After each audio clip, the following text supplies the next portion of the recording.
let's see what the game's got to offer. Okay, nothing. I know there's an update coming, but I guess that's not right now. So we'll just have to, you know, wait and see. Is that Razzle Dazzle Dorito? Yeah. He's everywheres. And I mean, does anyone blame Razzle Dazzle Dorito for being everywheres? He's the razzliest dazzliest.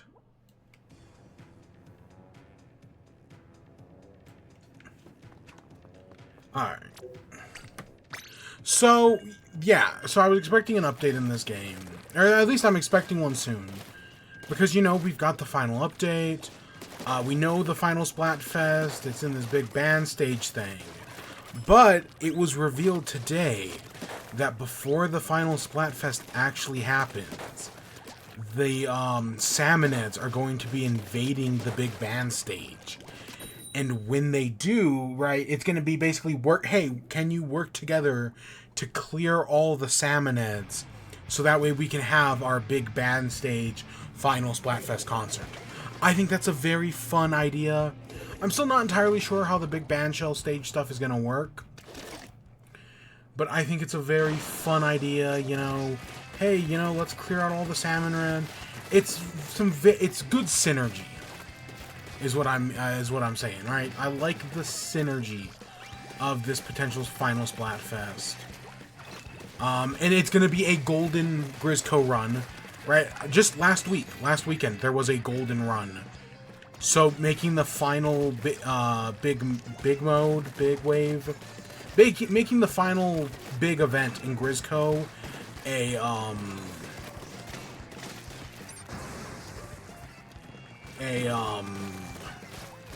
golden weapon thing sounds like so much fun. I do hope that they kind of just schedule big runs to still happen. Like, basically, they're scheduled, like, every 3 months, just so that way people who, you know, missed previous big runs can get trophies, can get some of the trophies they missed. You know, maybe people who missed the gold trophies the first time around will have a better chance the second time around, especially because they hopefully will balance it a lot better. Right, because before it used to be you have to get into the top 1 percentile. Now it's just you have to get a certain number that puts you in the top percentile. And honestly, once they set that number goal, it's like so much better. But honestly, the gold weapon, because I played Splatoon on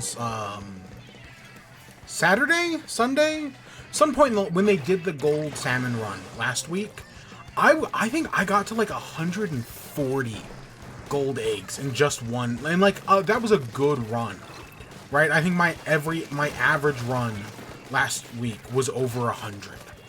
Hey, Anti-Anonymous, how you doing? So yeah, no, I'm excited for the big, if we're getting one final big run. Yeah, that's a fun way to do it. There's going to be a global power egg counter to see how many power eggs people can get before the final Splatfest.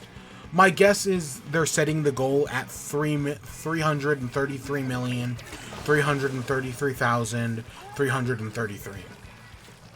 That's my guess of what the final goal is going to be. Because it's a 9-digit, there's a scoreboard, and it's a 9-digit scoreboard. So that would make sense for the final scoreboard to be that. Yeah, I don't know. It sounds fun. It sounds like a fun little way to end off Splatoon 3. And then, of course, we go into this final Splatfest like 2 weeks after that.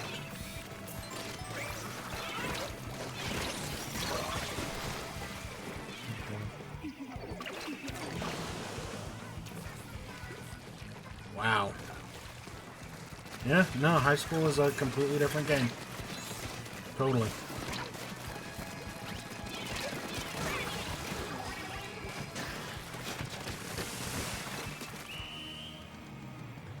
So yeah, so what news stories do we have tonight? One more Splatoon piece of news, because I always do Splatoon news in the intro. Or at least I have recently. We finally got the amiibo outfits, and while the Pearl and Marina outfits are their new designs, you know, Pearl has the space jacket, the gold crown, and Marina has, you know, the headphones, the tank top with the, not a tank top. The top with, you know, the orange blazer and the high heels. So, right, those outfits are great. the Callie and Marie outfits are just the broken gear from the story mode in the Captain 3 outfit from the story mode. Man, I'm so disappointed with those outfits. Yeah, actually, that's our first news story tonight. Yeah, the Nintendo Direct. But yeah, so I think the Pearl and Marina, the new Pearl and Marina amiibos look fantastic. I think they give good outfits. The Pearl outfit looks a little weird, like, I don't know what, it looks just a little off, but other than that, I think they're both good outfits. And then the Callie Marie ones are just kind of disappointing. Especially because I'm pretty sure the shoes, the broken shoes from the broken outfit, I'm pretty sure those are already in the game. Like, I'm pretty sure I already own those shoes. So that kind of sucks. But no, it's... I mean, it's cool to get the Captain Cuttlefish hat back. I do like that hat. Yeah. But yeah, so news stories tonight. We have the Nintendo Museum. That's our first thing we're talking about tonight. We have Gamescom opening night live, which was on Tuesday this week. And then we have Animal Crossing Pocket Camp. Got some new information that I think I wrote down. So we'll probably talk about that. And then finally, there's a Nintendo Direct rumor going around right now that I kind of want to just briefly mention for the hell of it. And then I've got a few WIBE things. I did read All-Star Superman. I did finish it. So we'll talk about that. And yeah. So I guess let's start off with the Nintendo Museum. So we have known, I think Nintendo announced in a Direct around this time last year that they were going to be making a museum. And you know what? Yeah, I was like, that sounds like a lot of fun, you know? I do love myself a good museum, right? As I get up there in age, I grow more and more to appreciate museums. Because, like, as a kid, the only museum I really liked was, like, the Dinosaur Museum. And that was because they had a bunch of, like, interactive exhibits, and, you know, they had a bunch of, like, the Science Museum, man. The Science Museum had so many fun little things. They had a little, you know, like those universe sandbox games where you could, like, you know, make your own little universe, see how gravity works and all that. Yeah, they had one of those, and that was always just so cool. So yeah, you know, I loved the Science Museum. That had all the fossils and everything. But, you know, I've been to the Smithsonian years ago. Like 15 years. It's been a long time. But yeah, I'm definitely grown more of an appreciation for museums over the year. So a Nintendo Museum, of course, that sounds fantastic. So Nintendo just all of a sudden this week was like, hey, guess what? We're going to be doing a Nintendo Museum Direct. It's going to be a 10-minute long little video, and we're just going to kind of show off the Nintendo Museum. You know, some different aspects of it. And I was like, oh, that sounds like a lot of fun. So, I'm not gonna, for a second there, I was like, should we just watch it? No, I'm not gonna watch it. Oh, wow, we're definitely not watching Gamescom either. Fuck that. But, no, it starts off, right, we get to see the upstairs, right, the museum is built in one of their old, shipping warehouses. Right, they're making a Mario Garden outside, so, like, there's gonna be a garden space. Which, you know, every good museum has a garden space. So I get that. I mean, I at least know, right, locally I think of our art museum has a pretty nifty garden space. So they're doing a garden space outside, they go inside, they go to the second floor, and the second floor is exactly what you'd expect. Right, you've got these big display cases filled with Nintendo games. They're divided by consoles, so of course, right, we see, like, the NES and the Famicom. We see the GameCube. We see the N64. And they're lined up with all these old classic games and game cases. I've seen, right, people look at the images and literally find every game in a display case. Like, the first one that comes to my head was the Xenoblade one. All 3 Xenoblade games are right next to each other in the Switch display case. And you can tell just by the box art.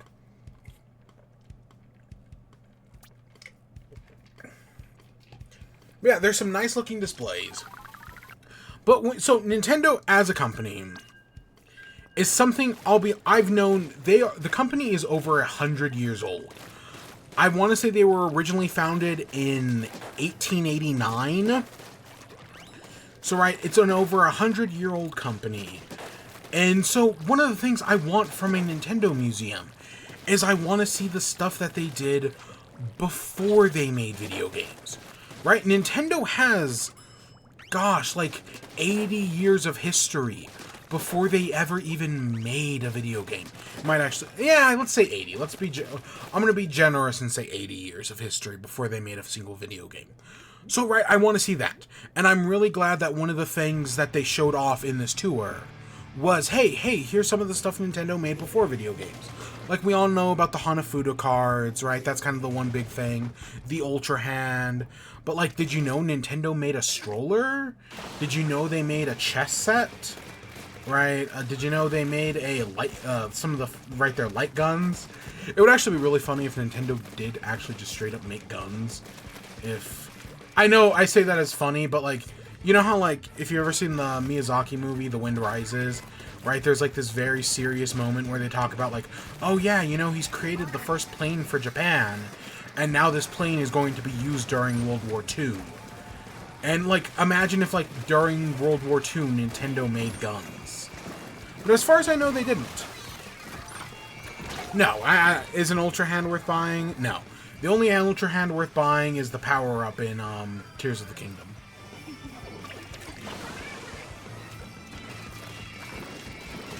But yeah, you know, I love that. The color game... I mentioned, I think last week...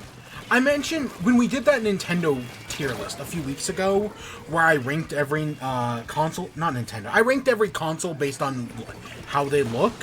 One of the things I joked about in that video was that there was no Color Game 15 in that list.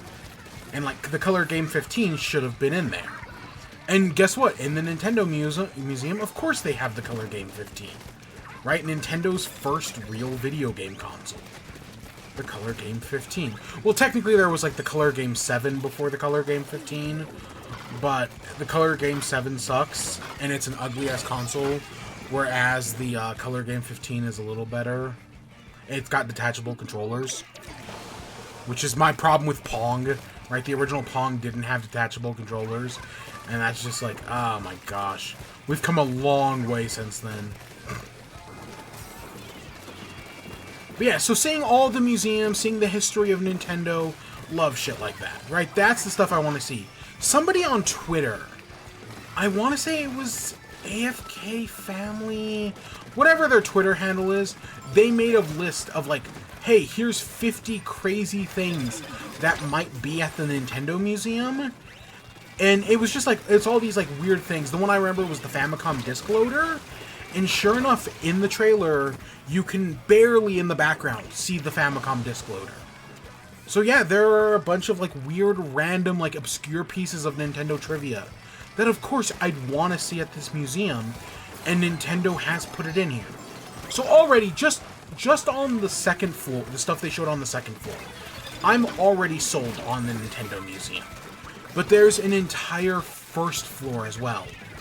There's games you could... So on the first floor, it's all about games and interactivity, right? I talked about what I liked about the Science Museum was that it was interactive, right? It made science fun. Same thing at the Nintendo, right? They're not just going to be like, oh, here's the history of Nintendo. No, Nintendo is a game company. They're going to make things interactive. So, like, they've got this giant, like, floor, like, TV screen floor that has like cards on it, and you can use like special smartphones to like read the cards to play a game. They explain that when you get like a pass when you go in that has coins on it, and you can spend coins to do little activities, and each activity is going to cost different amounts of coins, so on and so forth. So like they showed off 3 in the trailer. They showed off one where you it's like a little like room. You know, they've recreated, like, Japanese rooms from, like, the 70s and the 80s. And it's got, like, a little baseball pitching machine in it. And you can, you know, you can play the game to hit some baseballs. And when you do, like, when you hit things in the background, it has, like, sensors in it. So, like, there's, like, a bunch of bottles that say Mario on it. And when you hit the sensors, they spin to make Luigi. Or when you hit, the copier machine, or the printer, it spins, it, like, prints something out. And there's all sorts of little things like that. That's very right. It's basically like a batting cage, or like if you've ever been to Area 15 in Las Vegas, right? They have stuff. They have a like axe throwing and whatnot. This is like Nintendo's equivalent of like axe throwing. At least I think that was Area 15. That sounds right in my head.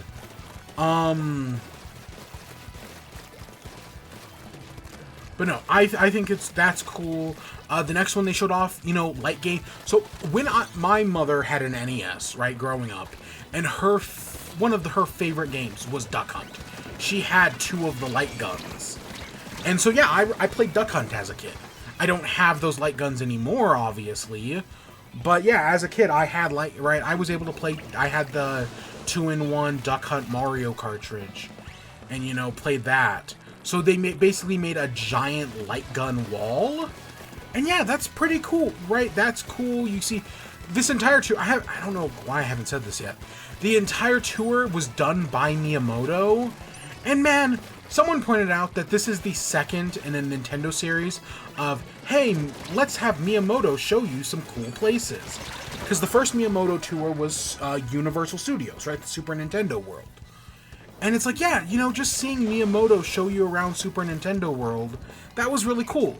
Seeing Miyamoto just show you around the Nintendo Museum, that's just really cool. And I hope someone's like, we need another one so that way we can have the full trilogy. And yeah, I would love another one of these. Give us the Miyamoto shows you a cool place trilogy. That sounds like a lot of fun.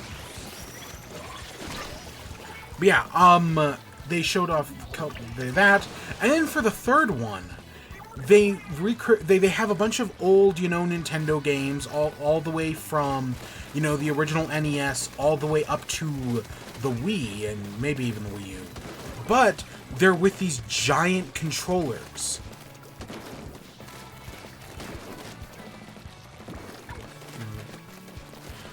Yeah, he was in the original Nintendo world. Where you know, that's semantics. You know what I meant. I know it was the one in Japan.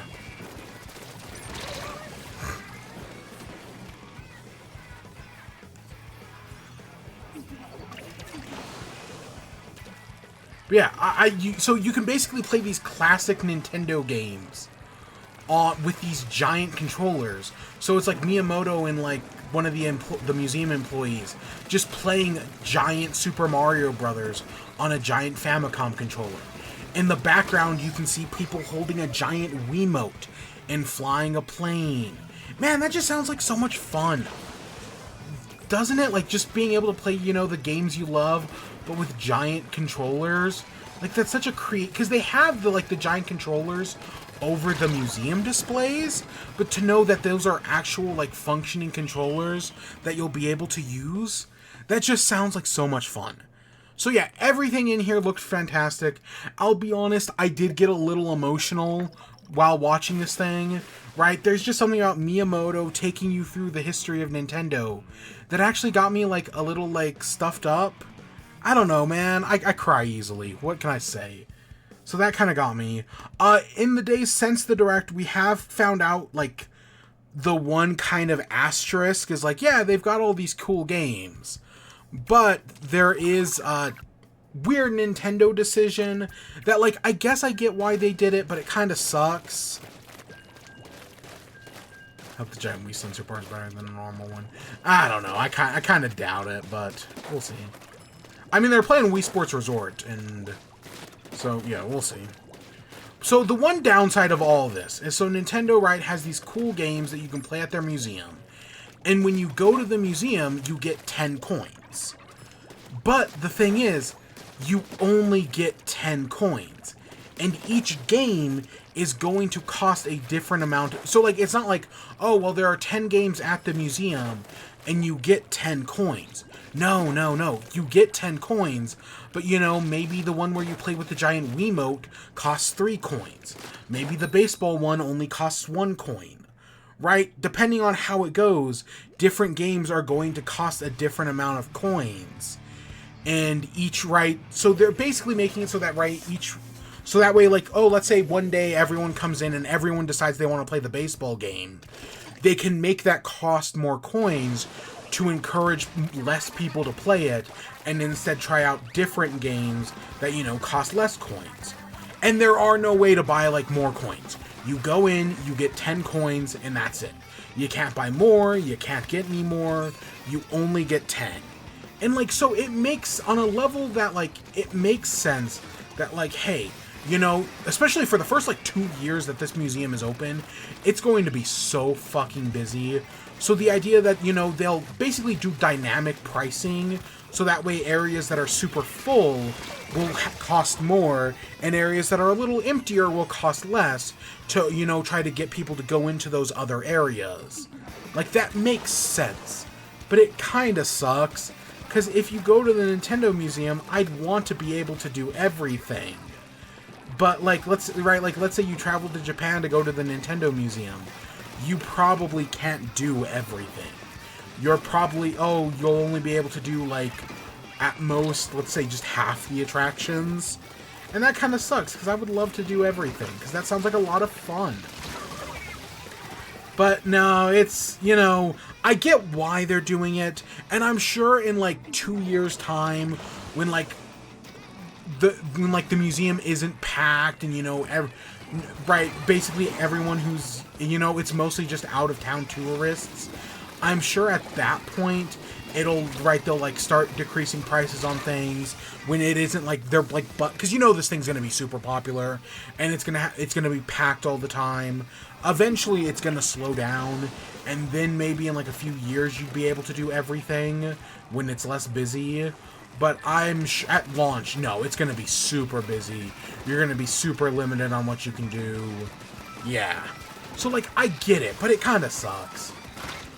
Other things at the museum, right, they've got a cafe where you can, they've got a cafe, but it's, like, interactive, so that way you can, like, make your own, it's like a make-your-own burger-style cafe. I'm assuming if there's a Legoland restaurant where you can, like, make your meal based on Lego pieces, and, like, the chefs will cook up a meal based on, like, what Legos you use.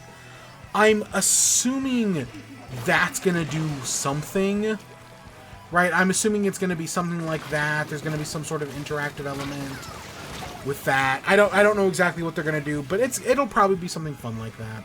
I don't know. It's Nintendo. They're very creative. They're very fun. There's a gift shop that's going to have exclusive Nintendo merch. Yeah, you know, all around, it's a Nintendo museum. Honestly, they did exactly what I expected a Nintendo museum to be, but they also went above and beyond. Like, the interactive elements, I'll be honest, if it had just been the second floor, I would have been perfectly happy with this museum. But the fact that there are, you know, this whole entire first floor filled with these interactive elements, it's amazing. This is one of those things, it's like, oh, you gotta put this on your bucket list of things to do before you die. Because that's just crazy, right? It's a cool looking museum. I'm sure it'll be a lot of fun. Yeah. I was super impressed. It was just a fun tour, man. I really enjoyed Miyamoto's day at the museum. That just sounds like a lot of fun. And yeah, I'm glad they did it. So I know how you mentioned, right?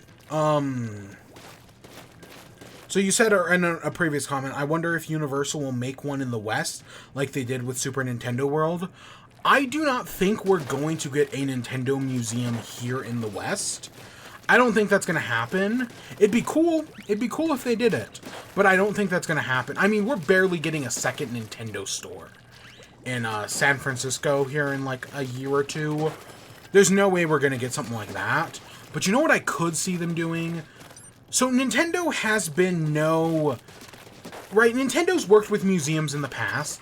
Famously, the Louvre in France had an interactive Nintendo DS app. Right, there was a Nintendo DS Louvre game that, like, was a museum tour and everything. I don't remember all the details. I'm sure, like, someone like Scott the Woz has a video on it. But, you know, it's an interesting relic of Nintendo history. You know what I could see them doing? Instead of making a Nintendo museum in America, I could see them making a Nintendo museum game, right? Where it's like where it's basically a virtual version of the Nintendo museum. And you can just go around, explore the history of Nintendo, see all the different artifacts, basically use all the research they've done to create the museum. They put that into a video game. Yeah, it'd basically just be one of those, like, learning games or something like Mario's Missing or Mario's Time Machine or something like that. But I'd still, honestly, if they make it cheap enough, yeah, I would totally... Like, I think of, if you ever played the later Assassin's Creed games, they put in a history mode where they show all the... where you can, like, tour the world in, like, peaceful mode, but you can see, like, all the research they did to make the game. I would love to see that, like, a Nintendo video, right? Where you can tour all the different elements of Nintendo's history. Maybe the game comes packaged with a bunch of classic, like, NES games, a bunch of old Nintendo footage. Maybe they talk with some of the developers. Because, right, while plenty of people have passed away, plenty of them are still alive. And, right, having translated conversations of the developers talking about the games they made, right, their thought processes, basically like the old Ask Iwata segments, bringing that back, I would love that. If you ever played, like, a game with, like, developers commentary, something like that would be really cool for, like, a bunch of these classic, like, NES and Super Nintendo games. They obviously couldn't translate everything, right? Like, you couldn't do, like, the giant game controller stuff, but I still think it would be fun regardless. I think there's just a very entertaining thing to being like, yep, here's the virtual Nintendo museum. I can totally see how that could work, and how Nintendo could make it fun. But that's just like a pie-in-the-sky idea. I don't expect that to ever actually happen, but I think it would be fun. Just the history. Nope, but no, instead, here in the West, our history of Nintendo is just a catchy song. Okay, a catchy, nerdy song. It's the form of this nerdy song. Year was 1889 before the accolades and awards. Nintendo got its start by making fun of gift cards. I could probably recite that entire song from memory. I know that song came out like 13 years ago. I probably still know it by heart all these years later. Here we go, the history of Nintendo. Honor the Cat, Pikachu to Lucario. A cheap crescendo, peppered with strange innuendos. This is the history of Nintendo. Yeah, I guarantee you I know that whole song. But this ain't video game music hour.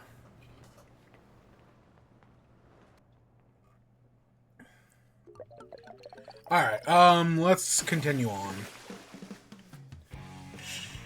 Barely. So, Gamescom was this week. Gamescom is, right, big video game conference in Germany every year.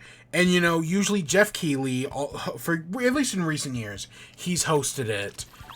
And it's, right, big conference, right? It's never anything like, it's Summer Games Fest, right? It's never anything big, but they usually just show off, like, a few fun games.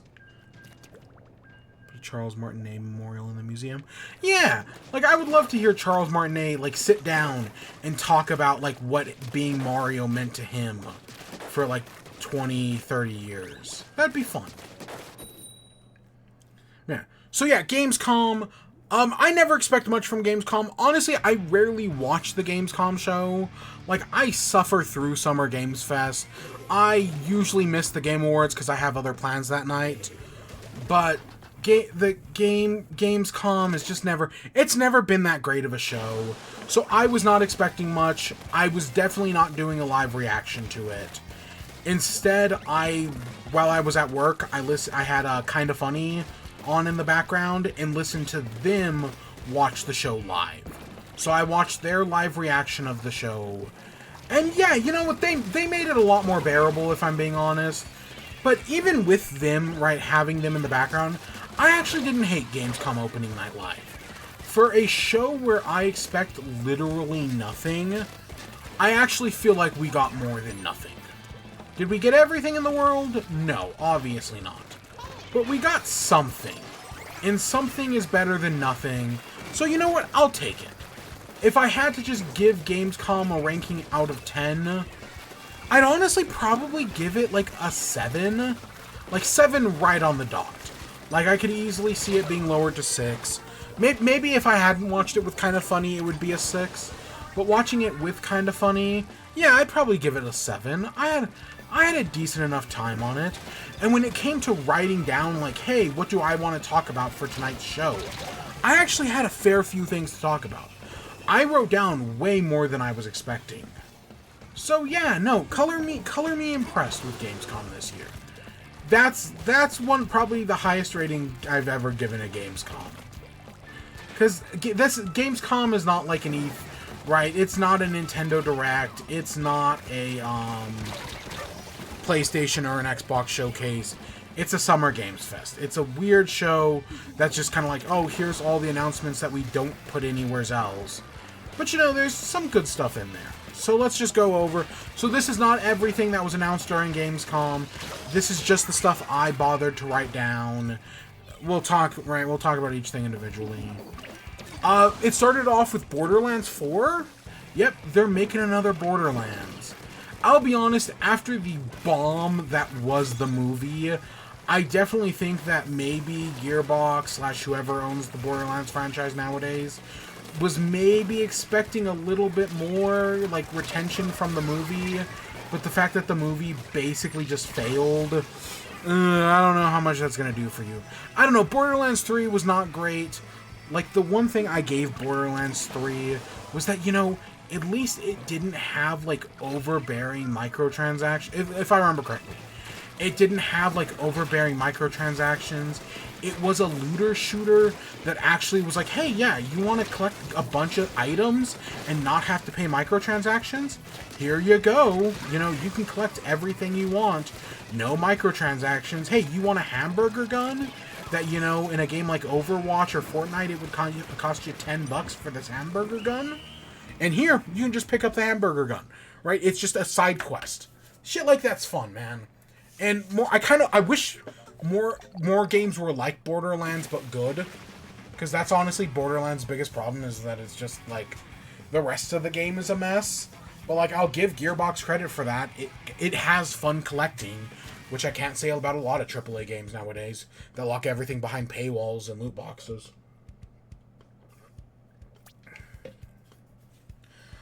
Black Ops 6 got shown off. They did a sort of story trailer where they were like, oh, hey, look, here's the, you know, oh, we're going to show you this level where you're protecting the president. I don't know, the one thing I remember from the Black Ops 6 trailer is there's, like, this new, like, dodge mechanic, right? They've basically gone in and revamped the movement, so the character was, like, sliding backwards a bunch, and then one time they slid backwards and they pulled out an RC car and sent an RC car bomb to blow up the guy with the minigun. That's, like, the one bit I remember. I don't know, man. I liked the first two. I liked the first Black Ops. I think I played the second one. I like the first one, though, and we're 6 in. I don't give a shit. I don't give a shit about it. I don't know anyone who gives a shit about Call of Duty story modes anymore. I'm honestly surprised Call of Duty just hasn't... If it wasn't for the fact that Call of Duty games sell, like, millions of copies each year, because, you know, people will always buy another one, I'm amazed they haven't just gone full Warzone's microtransactions. Because clearly, if Call of Duty ever stops selling, that's what's going to happen. They're going to go full Warzone's microtransactions. But as long as people are willing to pay $60 for a new game every year, they'll continue making them. They showed off Goat Simulator Remastered. I liked the original Goat Simulator. Technically, it was the first game I ever streamed. Which, you know, that's just a thing I know. But yeah, I like the original Goat Simulator. It's a fine game. The remastered trailer was really interesting because they referenced, like, a bunch of different video games moments in this trailer. Like, the trailer opens off, basically the entire trailer is an homage to Arkham Asylum, but they throw in a bunch of references to a bunch of different games. You know, it was a fun, cute little trailer. Like, I was sort of impressed with it. You know, I had a good enough time with a Goat Simulator trailer. Did we need Goat Simulator Remastered? Not really, but, you know, it's a thing that exists. We got some new Dying Light. Now, I thought, when I watched this, I thought this was a new Dying Light game. It's called Dying Light the Beast. And I was like, oh, this is a brand new Dying Light game. Because I liked the first Dying Light. I never played the second one, but I liked the first one. So the idea of them making a third one called, you know... the idea of them making a third one, I'm like, okay. Because I will get around to, hope maybe one day playing the second one. Because I liked the first one. Right? I stand by, the first one is good. And I heard people like the second one. At least I think I remember people liking the second one. So, I thought this was a new game, but then later I was talking to someone and they were like, no, this is DLC for Dying Light 2. Which, didn't Dying Light 2 come out, like, over a year and a half ago now? Like, wasn't that, like, a January, like, 2023 release or something like that? I swear that game's been around for a while. Why is it getting DLC now? So, I thought this was a new game. Because I guess this it being called The Beast is like in reference to something that happens at the end of the second game. So maybe that's why I was told it was a DLC. I'm not entirely sure. I'm pretty sure, though, it's a new game. But Jeff Keighley did mention it's like 20 hours of content, so maybe it's a DLC? I don't know. Either way, again, I like the first Dying Light, so maybe this is good. Next up, there was Linked Banner of the Spark. This game just kind of seemed interesting. I don't know what really standed out about it. I was just kind of like... there's a part of me that kind of reminded me of, like, Skylanders, which I used to love the Skylanders games. Again, if this is the game I'm thinking of. I don't know, it has a really weird logo, because the logo looks like it says O-linked, because they use a gear in the logo, but, like, the gear is an O, but they don't want it to be an O. So I don't know what the fuck they were thinking there. But either way, it actually looked like it's got the name reveal was really weird. It's a brand new studio. But it doesn't look bad. It did not look that bad. Again, assuming it's the one I'm thinking of. We got a new game from Don't Nod, right? The studio behind, you know, Life is Strange and all that, called Lost Records Bloomin' Rage. It's, you know, a group of kids, they form their own band called Bloomin' Rage. Now, years later, after some sort of mysterious event, they're either brought back together or right, they get like this package that has their band name on it. I'm not entirely sure, but, you know, it's Don't Nod. I know Don't Nod has some controversy behind them right now, right? There was that whole thing with the Nazis and all that shit. And, yeah, that sucks. And... does that mean I'm probably not going to pick up this game? Probably. But I'm still... I don't know, man. It didn't look bad. It did not look bad. Because, you know, it's Don't Nod. They when they can get shit done, they can make a good game. But they're just broiled in controversy right now, which sucks. Alright, I gotta go do some chunking real quick. Next up, they showed off Infinite Nikki again. So, can I... Let's get the sleep mask. Let's take this. And let's put some chunks on it. Okay, this should work exactly how I want it to. If not, well, fuck me. So, yeah, they showed off Infinite Nikki again. This was a mobile game, question mark? I'm not entirely sure what the original version of it is. This very much feels like it's going to be the next Genshin Impact. But it's like this dress-up game, but it kind of reminds me of like Pokemon or some shit. But it's... I remember seeing it first at a PlayStation showcase and just being like, this is the weirdest thing in the world. I'm kind of into it. And yeah, that's kind of how I feel after seeing it again here. Like, this thing is so weird, but joke's on you, I'm kind of into it. I don't know. It's one of those things where I'd have to wait to see, like, what people think about it. But yeah, it's like this weird dress-up game, and I don't know. It might be something. I don't know. I do worry it's gonna just be the next Genshin Impact. Because one of the things I do not have written down here is during this showcase, they showed off Honkai Star Rail, they showed off Genshin Impact, and they showed off that Zenless Zone Zero.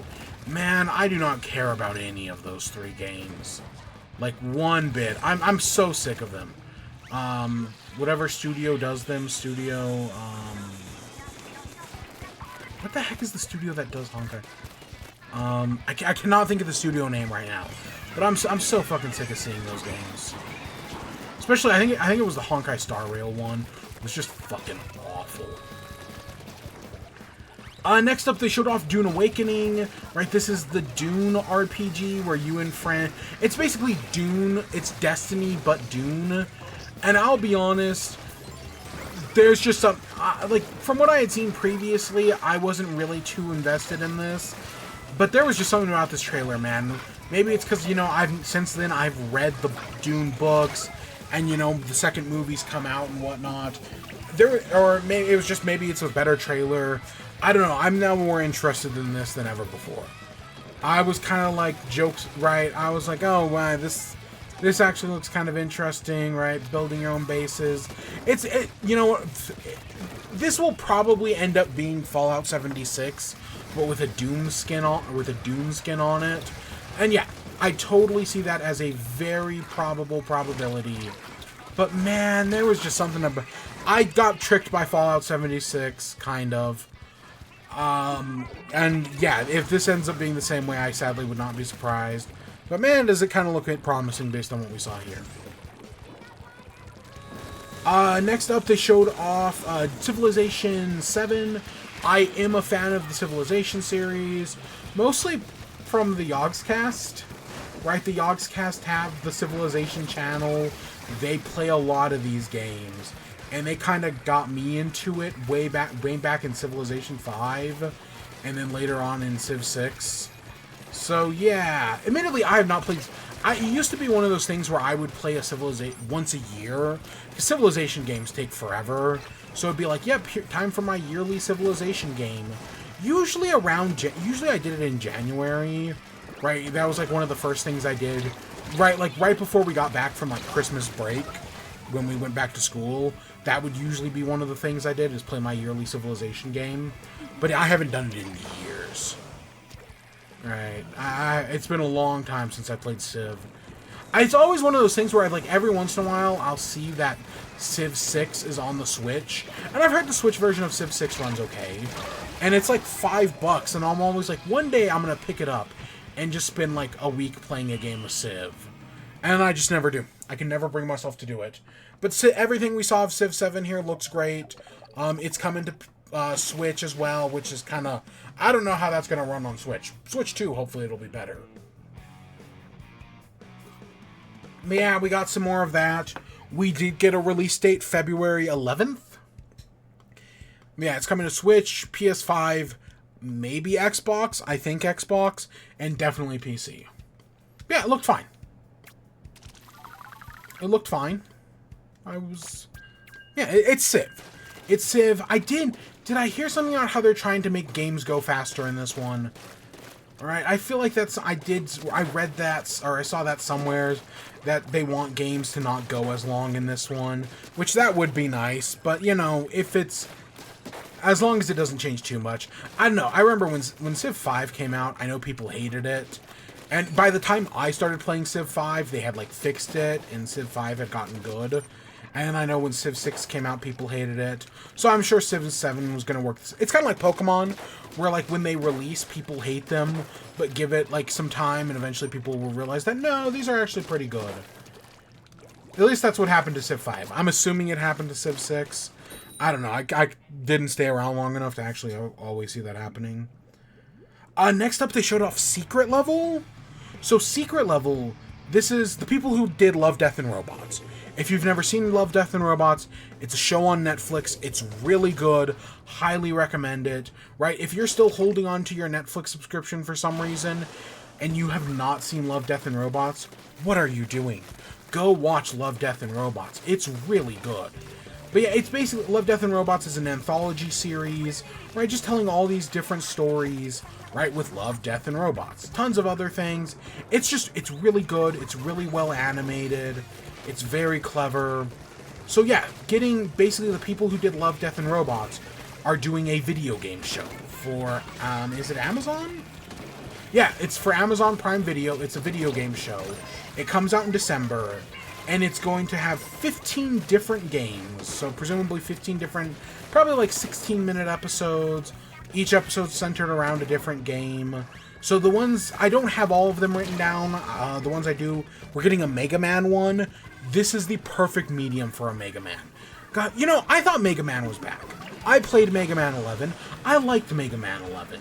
I thought Mega Man was finally back. And then they just didn't do anything. They released Mega Man 11, they did some more Legacy collections, and then that was it. Why did we never get a Mega Man... We should have gotten a Mega Man 12 by now. Because Mega Man 11 came out in like 2018. I don't know, it just never happened. So maybe this will revive Mega Man. I don't know, it looks good. It looks good. We only got like 2 or 3 shots from the Mega Man thing. It looks good. There's a Pac-Man one, which they're clearly going like more like stylized Pac-Man. But... fuck it, sure, why not? There's a PlayStation one that looks... my guess is it's going to be PlayStation All-Stars Battle Royale. Or PlayStation All-Stars Brawl, or whatever the fuck that game is called. Because we see... one of the 2 shots we see of it is, like, Kratos in like, a modern-day city. So I'm gonna guess it's gonna be Kratos... It's going to be Alloy. It's going to be, we know Jin Sakai from Ghost of Tsushima's there. My guess is it's PlayStation All-Stars Brawler, or PlayStation All-Stars Battle Royale. Whatever that fuck that game was called. Does this mean we're going to get a new PlayStation All-Stars? Probably not. But, you know, a 12 to 16 minute TV show episode sure does sound like a lot of fun. There's a Concord one, because there's a PlayStation one, but then there's a separate one about that new PlayStation game Concord, which is, my guess is that PlayStation basically made a deal with these people, like, hey, we'll let you do a PlayStation All-Stars one, but in exchange you have to do one promoting our new game that realistically might be dead by the time this show comes out. I don't know, if the show's really good, then there is a chance it revives Concord. Like, honestly, this might actually work on PlayStation's part, but there's a decent chance it doesn't as well. So we'll just have to wait and see. There's a Sifu one, and the Sifu one looks fantastic. I did not love Sifu as much as everybody else did. I know some people really loved that game. I thought it was okay, but I think the art style looks great. I think this will be a good segment. And there's a bunch others. There's an Armored Core one that I think has Keanu Reeves. That looks like Keanu Reeves. So that sounds awesome. Right? I want this show to be successful. I want them to make 100 episodes of this. Just doing as many different games as possible. I want a Nintendo one, of course. I don't want a Mario one. I don't want a Zelda. I'd be fine with a Zelda one. I want a Metroid one. Man, we desperately need a Metroid show, or a movie, or something. And if Nintendo agrees to work with these to do a secret level Metroid, that would be so fucking cool. Just an episode that's, Sam is fighting Ridley. Oh my god, that sounds amazing. But we'll just have to wait and see. Because, yeah, because especially if they're allowed to go a little darker with it, you know, kind of take more influence from Metroid, like Dread, and, you know, go full on out. Oh my god, that'd be so cool. That'd be so fucking cool, but we'll see.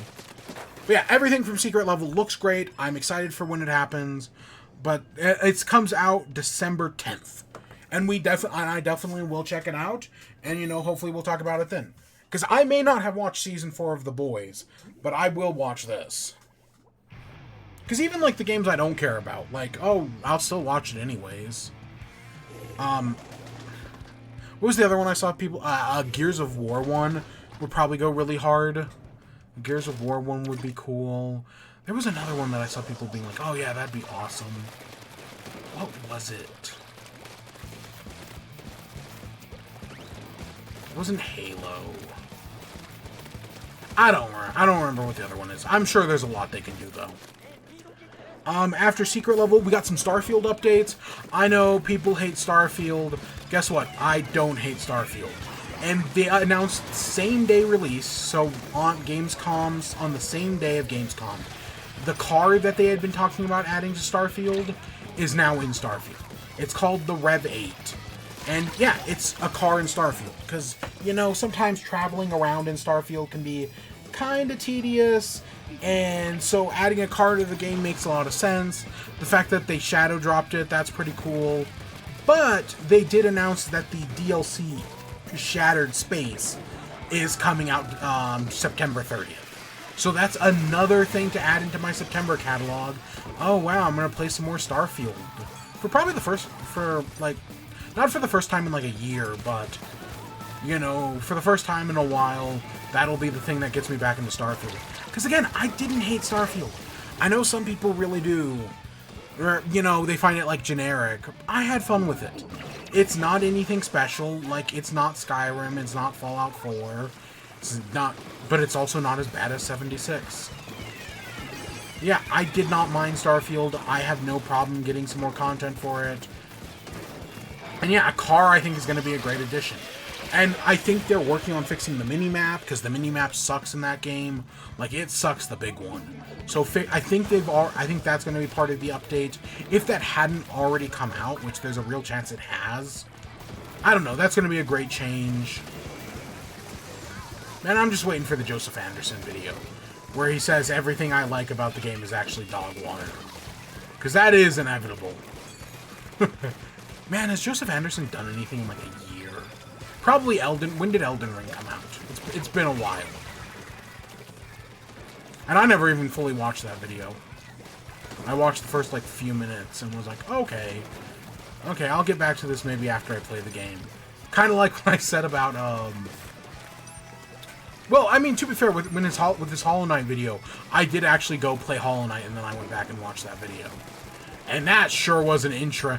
To see how he played Hollow Knight, man, that's an interesting experience. We got Marvel Rivals stuff. They announced that Captain America's coming to the game.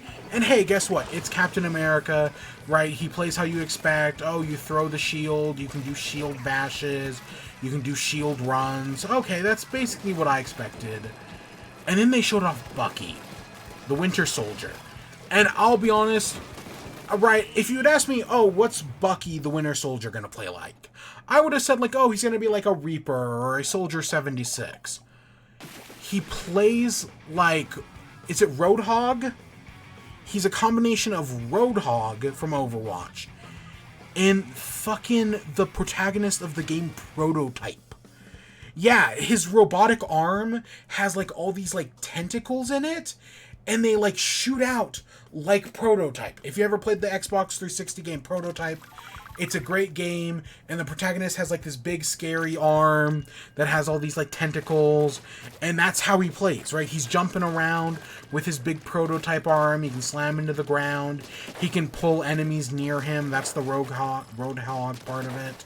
Yeah, no, honestly, Bucky looks fantastic.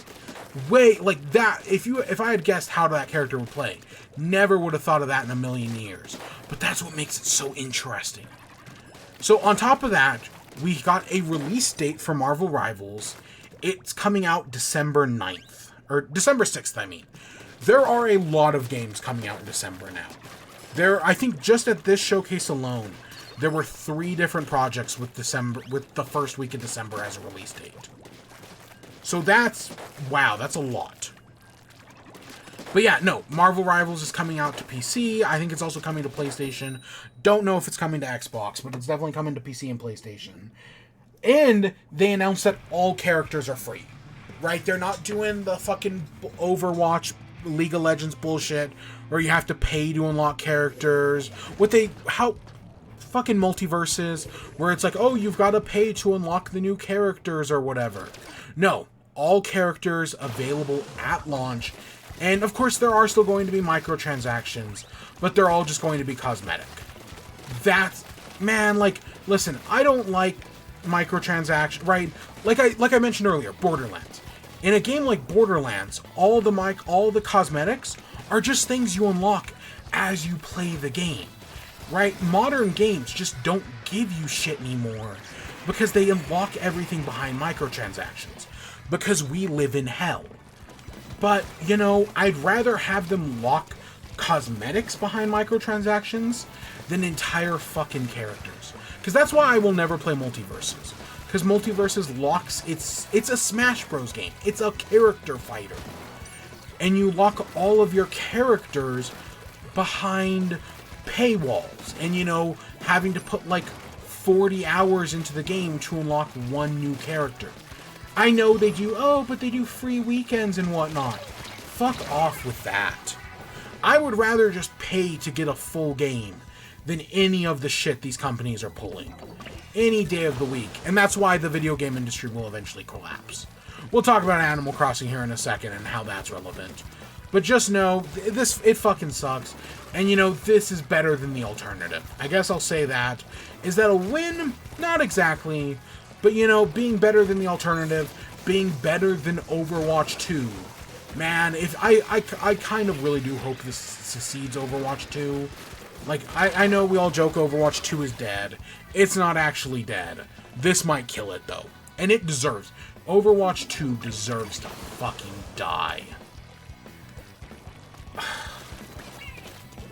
And fuck Activision Blizzard. Fuck Microsoft. But yeah, I think what they showed off here looks great. I have not played Marvel Rivals. I have no actual opinions on the game, but everything I've seen so far looks interesting. And I think, right, this is a great announcement.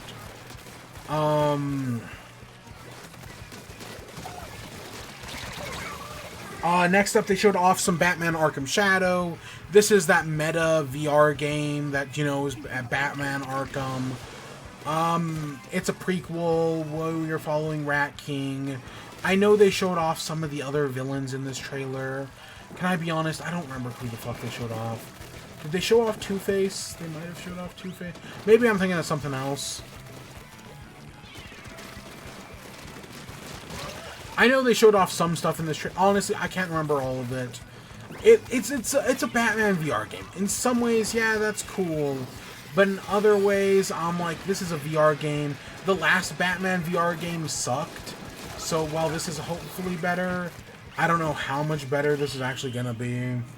I don't know. I hate that it's meta exclusive, because I'm never buying an Oculus. Alright, I'll buy a fucking PC VR headset before I do that. I'll buy a fucking PSVR 2 before I do that. They showed off a game called Herdlings, made by... Oh, fuck. What was the studio? Herdlings. It's by an indie studio that has made a successful game in the past. Basically, you're on this weird Xenoblade-style continent, and you're herding these, like, weird fantasy sheep up a mountain. I don't know. It looks interesting. I was kind of like, oh, okay. Inverse? Who the fuck... What studio is this? Okay, developer is Okomotive. Oh, they did Far. That's it. They did Far, Changing Tides, and Far Alone Sales. Okay. I was driving me crazy. I was like, I know I recognize the studio. Yeah, that makes perfect sense. Oh, you know what indie game has a demo out? All right. When I looked it up, I saw a demo for, not Herdlings, but for Far. You know what game has a demo? The new Wilmot's Warehouse. Wilmot's Warehouse, which is like a organization game that's on PC and Switch, probably on other things as well.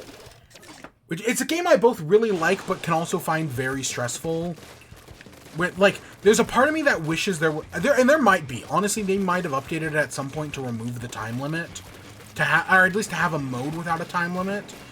But I do really... Wilmot's Warehouse is like one of those games where it's like, yeah, I really like this. But man, sometimes it stresses me the fuck out. Maybe because I'm not exactly good at organizing. But they're making a sequel that is all about solving puzzles, right? It's using like the same mechanics, the same engine, but you're solving, like, tile puzzles. You know, like puzzles. Like, you know, typical puzzles. And yeah, no, that seems kind of interesting. And there's a demo out on Steam, and I meant to play it, and I just kind of ran out of time. But I think that got announced at Gamescom, so go check that out. Completely unrelated to everything we're talking about. Peter Molyneux showed up. The liar known as Peter Molyneux showed up. And I love Jeff Keighley being like, yes, Peter, we know about your history. Right? Like, Jeff Keighley was basically like being like, hear me out, audience. Hear me out. Right? This isn't as bad. This may be Peter Molyneux, but trust me, he's cooking here. Right? He's got something. Because, you know, you really, after everything that Peter Molyneux has done over the past 15, 20 years, yeah, no, I don't even know if he deserves this hear me out. Honestly, he's burned so many bridges. He's fucked up so many times. He's lied. He's an infamous, habitual liar. I don't think he deserves it, but basically showed off his new game, Masters of Albion, which is, it's a god game, right? You're creating a civilization. You can take your characters out at night to fight monsters. You can take control of individual characters. I don't know. It's Peter Molyneux. There are lies. There's no way he didn't lie, even at a Jeff Keighley show. Of course, it's Peter Molyneux. It's what he does. Sure, if it's just small lies, yeah, sure, it's not Milo, but it's still fucking Peter Molyneux. For a more comprehensive history on Peter Molyneux, there's a great Jimquisition video that just goes over the many lies of Peter Molyneux. I would recommend that. If you have no idea who this guy is, yeah, no, go check him out, man. Man, Fable 3 broke my fucking heart. Okay, not that bad, but like, Fable 3, man. That's the one that always sticks out in my head. Fable 3 is the one where I'm like, oh, God.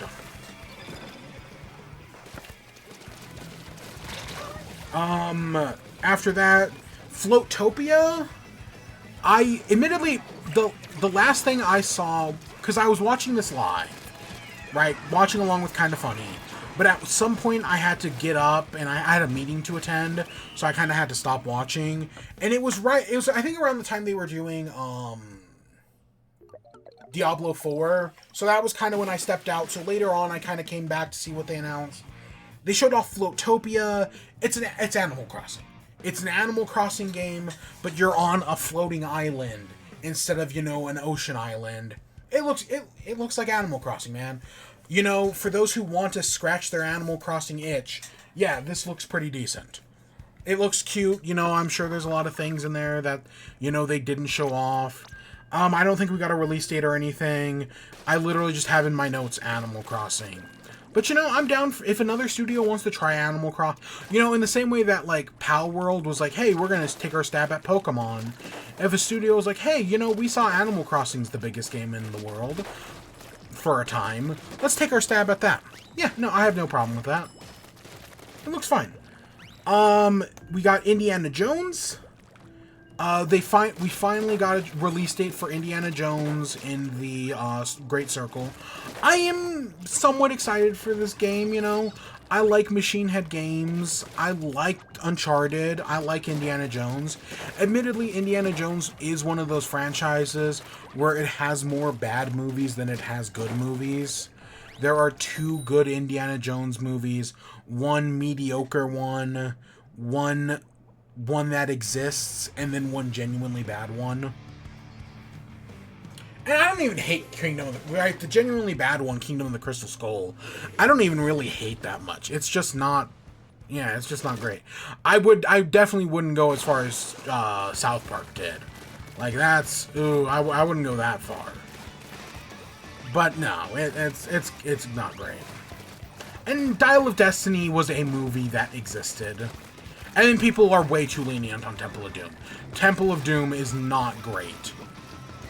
But people, you know, people have nostalgia for it. And nostalgia supersedes all things, so... yeah.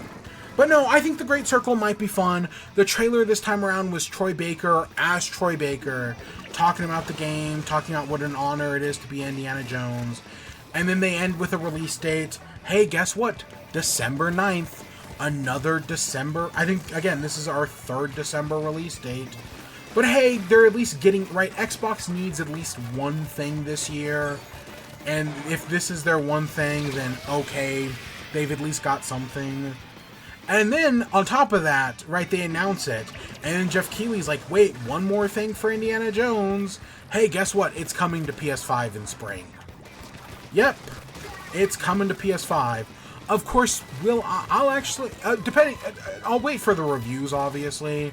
But depending on the reviews, I'm probably just going to pick it up on Xbox. They announced a special edition, of course, right? It wouldn't be a Bethesda game without a special edition. There's a Steelbook version, and then there's a version that comes with a globe. So, like, there's like a globe with the Great Circle on it. It's neat, but I'm not going to spend money on that. Right? Like, honestly, the only Bethesda editions I really care for are the Fallout ones. But that's just because I'm, you know, a Fallout fan, so what can I say?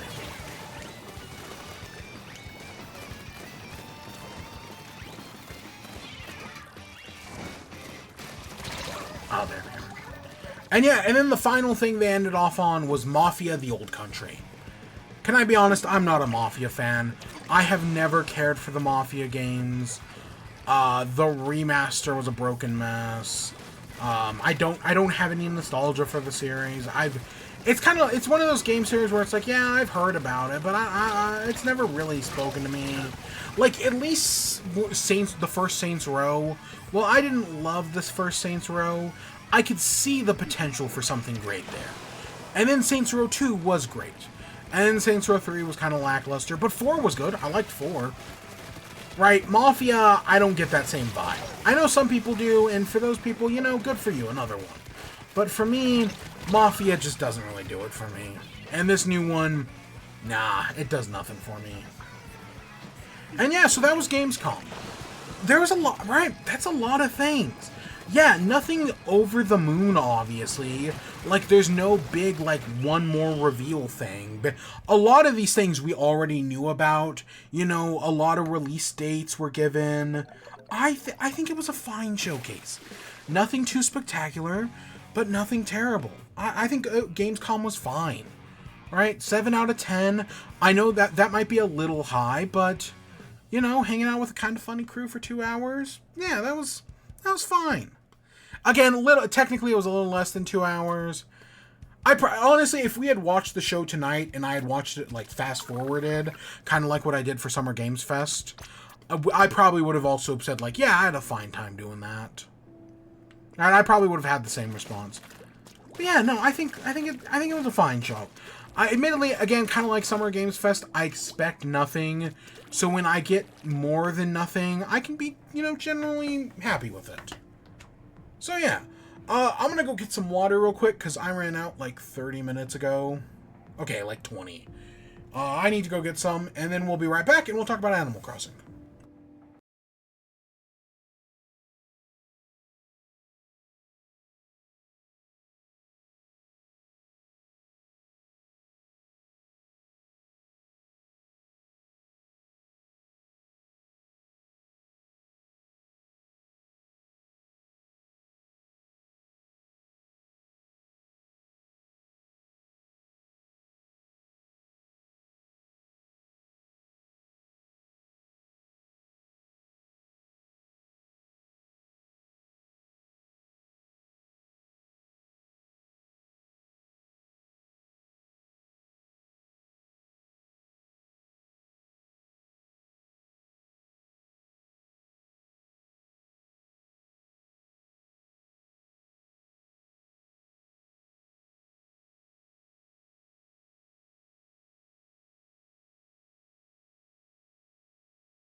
Alright. Actually, let's... So, our next story is Animal Crossing Pocket Camp. I want to talk about this one real quick. But I want to find the official statement. Please tell me I bookmarked it. Fuck, I did not. Okay, give me a second. Animal Crossing Pocket Camp. Sure, let's... nothing there.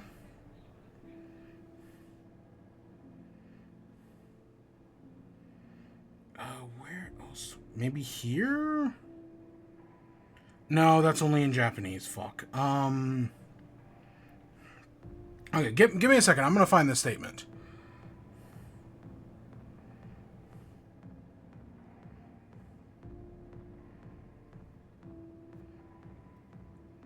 Animal Crossing.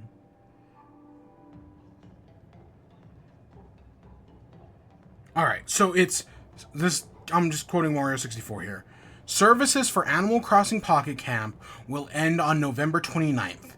A paid version of the game is in development that players can transfer their save data to. There will be no in-app purchases or subscription service. More information coming in October. And so the official statement, right? Important information for everyone playing Animal Crossing Pocket Camp app. Thank you for playing Animal Crossing Pocket Camp. Services for Animal Crossing Pocket Camp smartphone app will end on November 29th, 2024 at 3 p.m. UTC. We would like to express our deepest gratitude to everyone who has supported the title since services began. We will continue to hold events and add items until the service's end date. You should also know that we are in development of a version of Animal Crossing Pocket Camp that users can continue to play with their existing save data. We plan to share details around October 2024, so we ask for your patience until then. And then there's some paid app information. They're gonna, right, Leaf tickets will no longer be available. I want to say they removed the fortune cookie feature by this point, but yeah, I'll be honest. Depending on what this paid version of Animal Crossing Pocket Camp is, this might actually get me into the game. Because I tried to play Animal Crossing Pocket Camp, but man, I just do not care for games like this. I don't care for all these loot box, microtransaction-filled messes of games. They do nothing for me, man. I don't, like, the one Nintendo mobile game I have actually liked was fucking Mario Run, and that was because that was just a real game. Right? It wasn't just an excuse to have microtransactions or, you know, to have the player wait. Like, there are all these games where it's like, oh, this is the best idle game ever. Oh, you don't even have to play the game to get rewards. And it's like, no, listen here, you dumb fucks. I want to play a game. Right? Like, I won't, like, that's why I kind of like services like Apple Arcade and whatever the Google Play equivalent is, because it's forcing companies to make actual fucking games and not just these microtransaction fiddled, hey, you know those games? Yeah, those games. Well, now can you beat them? Which, by the way, they made a second one of those. I found out the other day that, yeah, they made a sequel to that one. But yeah, no, I fucking hate shit like that. But yeah, like, that's the reason why Mini Metro is like my most played game. That and the Downwell, because they're actual fucking games that I paid like real money for and actually got a real fucking game, but they're so far and few in between. So if Nintendo is gonna take Animal Crossing Pocket Camp and make it into a real game, right, basically just take out all the loot boxes, take out all the microtransactions, I think that's a great idea. I kind of wish they did the same thing for Mario Kart, right? Because there's that Mario Kart mobile app that I think stopped receiving updates a while ago. I don't know if it fully shut down, but I want to say it no longer gets updates. And if they decided, like, hey, guess what? We're just gonna, you know, make it offline. You know, you can play it, you can collect stuff. Because that's one of the things some people don't realize about the Mario Kart mobile game tracks being put in Mario Kart 8 is that it preserves those tracks, right? Because when the mobile game shuts down, those tracks would have been lost forever. But now that they're on the Switch version, they get preserved, right? I always talk about video game, right, preservation and how important it is. Nintendo actually is preserving the Animal Crossing, or the Mario Kart Live, or whatever the fuck that mobile game was called. Mario Kart Super Circuit? Not Super Circuit. Live Circuit maybe? I don't remember what it was called. Those tracks are now preserved because of the Switch version. That's a good thing. So yeah, I think this is a good thing, right? If this is only for people who already played Pocket Camp and it's just like, hey, you can continue playing Pocket Camp, okay, whatever. But if it's like if it's now more of like an actual game with like actual things you can do. Again, I think they took out the loot boxes a while ago because there were like these like fortune cookies in the game that were basically just loot boxes. And yeah, that's some real scummy shit. But the thing that pisses me off to no end is that Animal Crossing Pocket Camp got so many updates. They added so much content to that game. And Animal Crossing New Horizons got none of it. Like, if they had just kept updating Animal Crossing New Horizons to add some of the stuff from Pocket Camp into New Horizons, that would have been great, right? Like, that's how you preserve that information, by putting it in New Horizons. And they did none of that. None of the Pocket Camp content got put into New Horizons, and that's awful. I hate that. Because Pocket Camp was getting so many, like, big updates with, like, so many cool new items and themes and whatnot. And New Horizons got none of it. Nintendo had the biggest game in the world. And they, like, it was going to run out eventually, obviously. But they did not expect it to become the biggest thing in the world. And it shows, because the fact that they only supported that game for, like, a year and a half, maybe. Oh my god, what wasted potential. Like, I'm glad it wasn't a live service mobile game, you know? Like, I'm glad they didn't go full live service. Because they could have, and they could have made $1 billion. Right? They could, if Animal Crossing New Horizons had been a mobile game at the start, right? Like a microtransaction game at the start of the pandemic, Nintendo would have made $1 billion in 7 days. Easily. Nintendo would have made $1 billion on March 20th. In a single day. And that just didn't happen. And I'm glad it didn't, but I wish it... Like, Splatoon gets at least 2 years of content, right? Like, we're only now coming to the end of Splatoon 3's content. And while it's not the best supported game in the world, right? Like, this isn't no Fortnite. I think what we got from it is fine, right? I'm happy with what we got from Splatoon 3, right? Do I wish we had gotten a little more? Of course I do. But I think what we got is fine. In some ways, I'm happy with what we got. Because, you know, we made a good game, and they're clearly working on Splatoon 4 behind the scenes. Whether that's a Switch 2 launch window or not, who knows? That's up to the universe to decide. But for the moment, yeah, no, I don't know. I have no problem with Pocket Camp dying. And, you know, if it becomes something better if it rises from the ashes and becomes something better, that's only a good thing. I think I got man, I fucking hate mosquitoes more than any. Man, I fucking hate mosquitoes. They're the one thing where it's like, God, I hope they all die. Like, I know people will say, but oh, they're pollinators. Fuck them. Small price to pay. We'll make robot bees. Fuck. Save the bees. Fuck the mosquitoes. I guess they are actually making a new variant of mosquito. I don't know where I read this. So this might all be completely fake. This might have been a dream. But there's a new variant of mosquito that they've, like, made in a lab. That, you know, reproduces like normal. It's a normal mosquito. But it doesn't drink blood. That's it.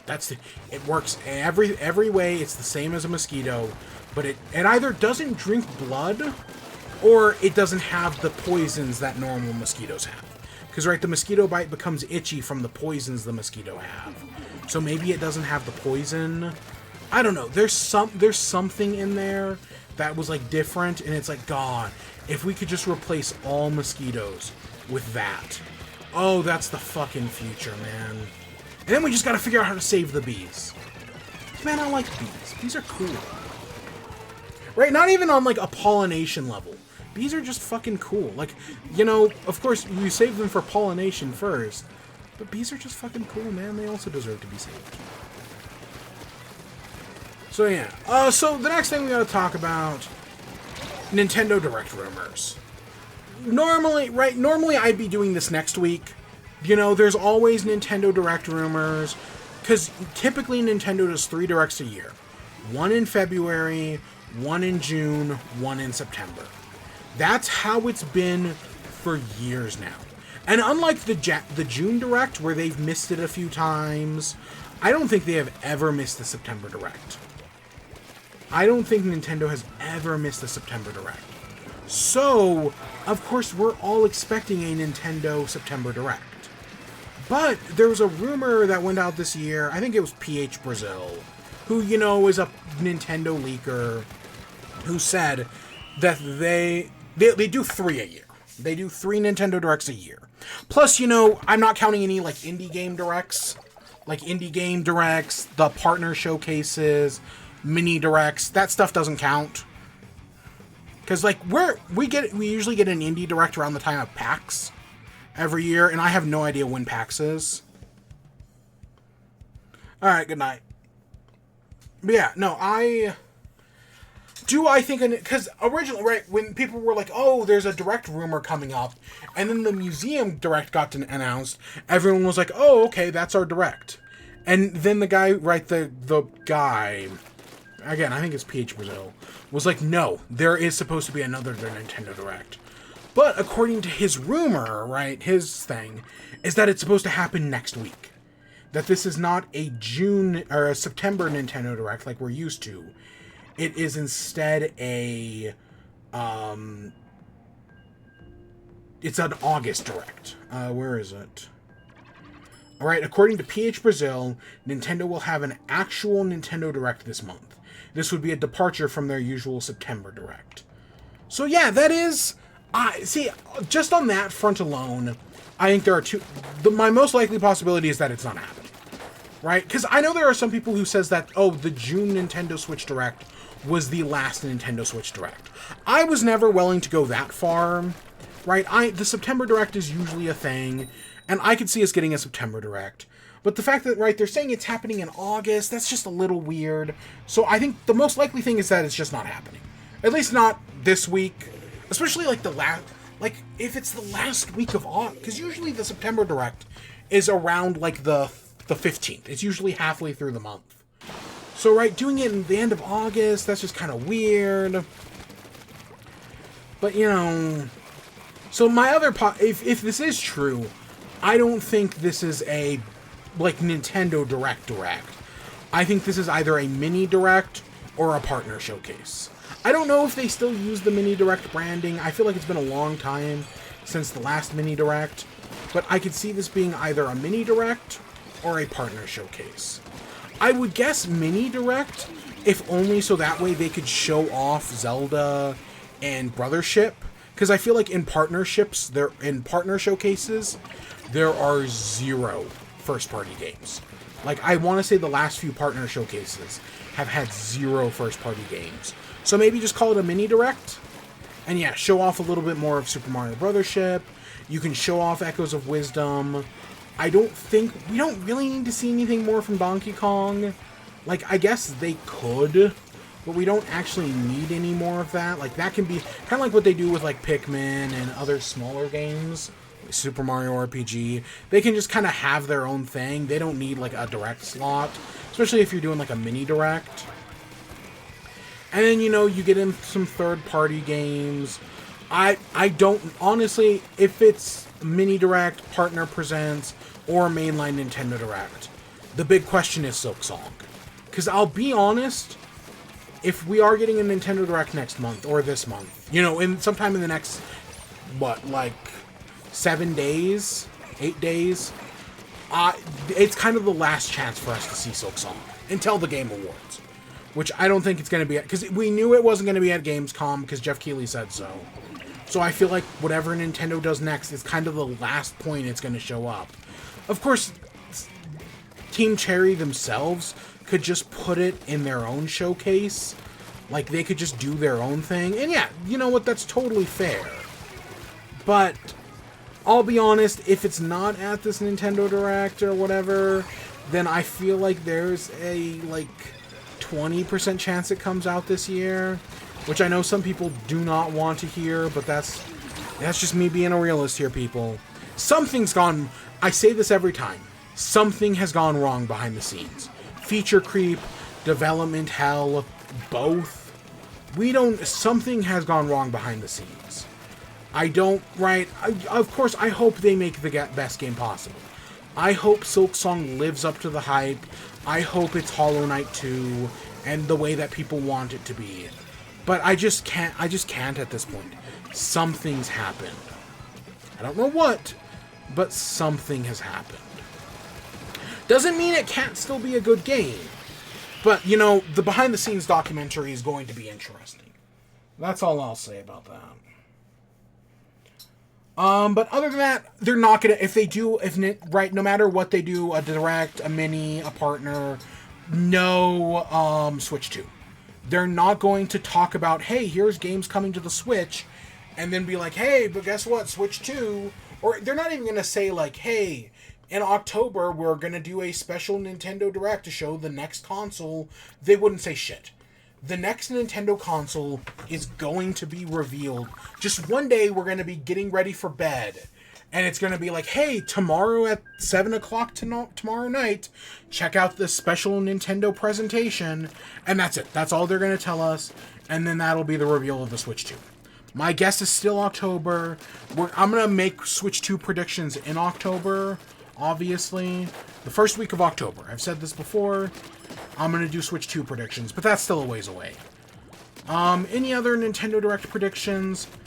The one thing I can think of, if they do write a mini, a partner, a mainline Direct, since there is no Pokemon game this year, because, you know, Legends ZA isn't coming out for a while, until probably around this time next year, if not later next year, I still think that game's a good year away, if I'm being completely honest.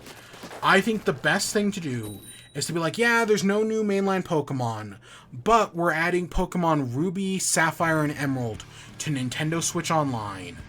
And for the first time ever, right, you're going to be able to play these classic Pokemon games online, being able to trade with friends anywheres in the world, being able to battle friends anywheres in the world.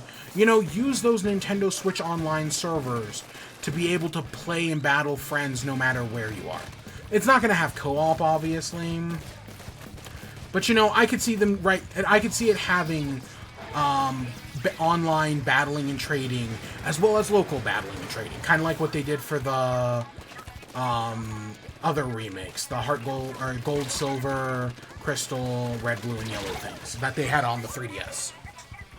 I could see all of that coming true. I think that's all very likely to happen. That's I think, instead of putting out a new Pokemon game, I think that is the best solution. Just put out an old Pokemon game, specifically Ruby, because Ruby and Sapphire and Emerald were not on the 3DS. It makes sense to do those ones on Switch.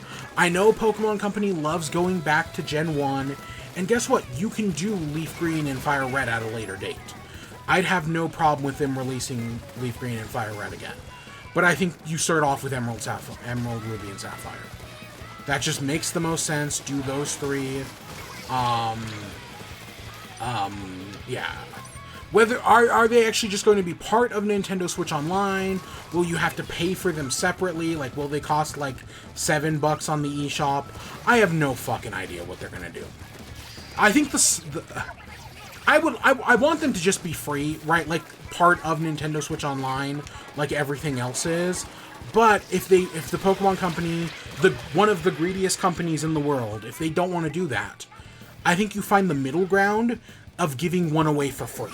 So like, hey, if you have a Nintendo Switch Online subscription, you can get Emerald, Ruby, or Sapphire at no. You can pick up one of them at no charge. And then if, let's say you buy Ruby, if you want to buy Sapphire at a later date, you have to actually pay money. That's your compromise. So that way, you know, you get everyone, you give the first hit for free, and then you make people charge for money at a later date. When they add Fire Red and Leaf Green, you know, they add that as part of the hit as well. That you could also choose one of those games. I don't know. I think I don't want them to cost more than $10 More than $10 would be fucking ridiculous. Games already, in, like, real life, they still cost, like, $60, if not more. Like, and buying, like, actual physical copies of Fire Red or Leaf Green, because trust me, I've tried, because that's the one Pokemon Game Boy game I don't have, is Fire Red. I used to, and then I lent it out to a friend who never gave it back. And that fucking sucks. That sucks, man. I hate that. It's one of those things where it's like, as a kid, it made sense, but as an adult, I was like, why the fuck did I do that? Because nowadays, those games cost a copy of Heart. I'm so glad I have my copies of Heart Gold and Soul Silver, because nowadays, each of those games costs over $100. It's awful. But yeah, I think that's your Pokemon solution. Release those sometime in November, maybe like late November, right before the Christmas season. Because Mario & Luigi Brothership comes out the day after the presidential election, which is crazy. Crazy. Do I have politics tonight? No, let's not worry about it. DNC happened. You know, it's the DNC. They were a little bit more fun than usual, but still not perfect.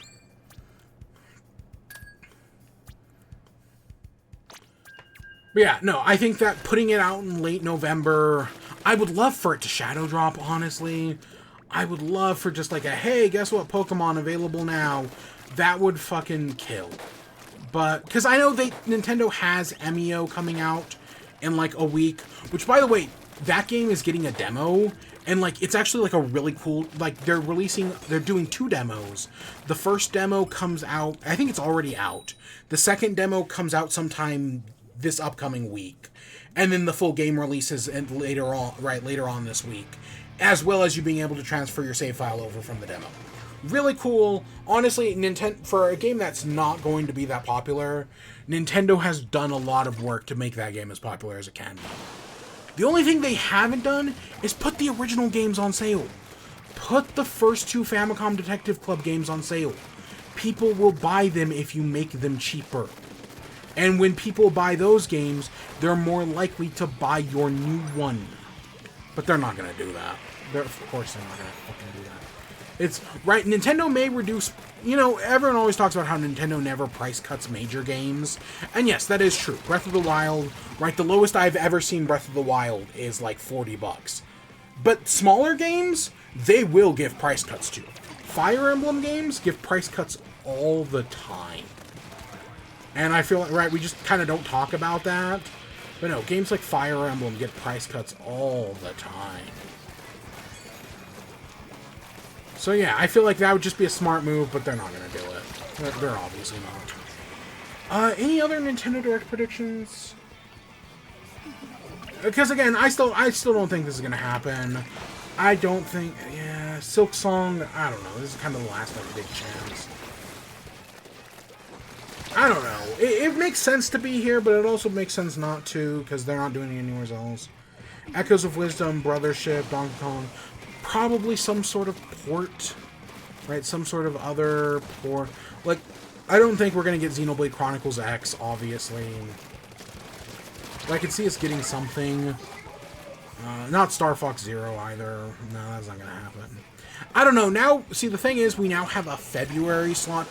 We've now, okay, with the Switch 2 rumored to be April at the earliest. Somewhere between April and July.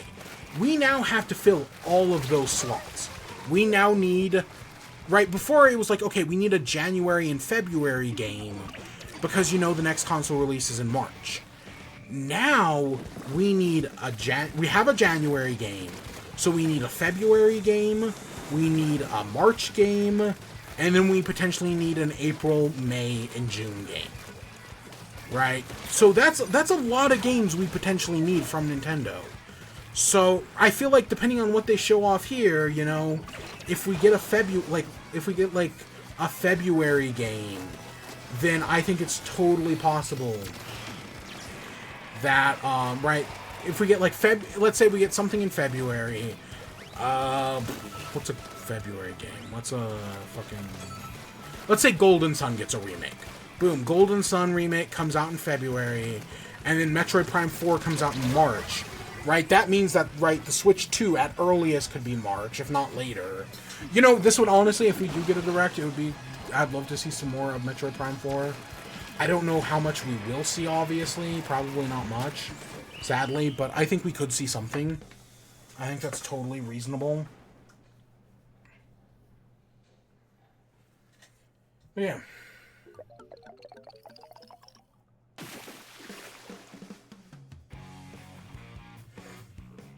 I don't know. I'd love to see Golden Sun. I'd love to see Rhythm Heaven.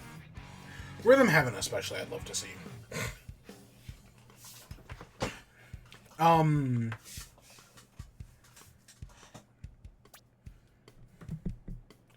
we getting close here to leveling up this eye mask? Okay, we're a few games away. I want to, before the end of the season, I want to at least get to rank 50. Because there's that cool hood you get at rank 50 that I like.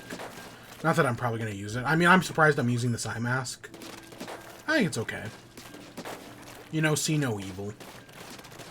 This clothes combination is fucking awful. Like, these boots with this shirt and that mask, ugh. I need, like, a PJ set. Are there PJs in this game? I have no idea. I have Ugg boots somewheres. I don't know. Anything else for Nintendo Direct? I don't know. I would say it's a coin flip, so let's flip a coin, shall we? Good, we get a Nintendo Direct next week. Bad, it doesn't happen until September. Bad, it doesn't happen until September, and or not at all. I definitely think we're getting something. I know some people are willing to write off, like, oh, we're not getting in, right, that the June Direct was the last Nintendo to Switch Direct. I'm not going to go that far. Right, I take that bad as we're going to get something, but maybe it'll be a partner or a mini. Because they still have partners they've got to work with. Right, that hasn't... Nintendo still has games they've got to plug. Plus, we're definitely going to get an Indie Direct at some point. Because PAX, right? We always get an Indie Direct before PAX, an Indie World, or an Indie Showcase, or whatever the fuck the name is nowadays. So that's coming.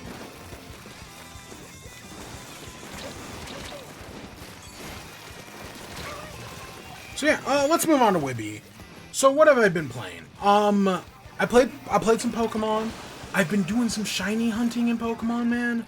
Just while listening to podcasts, I've been having a really good time. I shiny hunted... So a few weeks ago, there was an event that had a bunch of, like, Pikachus and Raichus and whatnot. And I just happened to have booted the Pokemon Scarlet up when that event was going on. Pokemon Violet, actually. And so I still had the event data for that one. So I was able to go in, and I was able to get a Raichu, I was able to get a Alolan Raichu, I was able to get a Pikachu, and a Pichu. Got all four of oh, and a Mimikyu. So I was able to get all 5 of the event Pokemon. That was really cool. And then I updated it to the newest version, and I was able to get a Comfey. I was actually able to get 2. And I was able to get a Watchwell. So yeah, I got some shiny Pokemon. I know Raoul was part of the update as well. I did not go and try to get a shiny Raoul, because I already have a shiny Lucario. I probably should go do the shiny Raoul, just to have it, you know, because I have the Lucario, I might as well get the Raoul as well. But I didn't actually do that. So, and I haven't updated the game yet, so, because there was the new shiny event going on right now, and I think this one's great. It's, Larvitar? Yeah, Larvitar. So Tyranitar's baby, Bagon, Beldum, and what's the other one?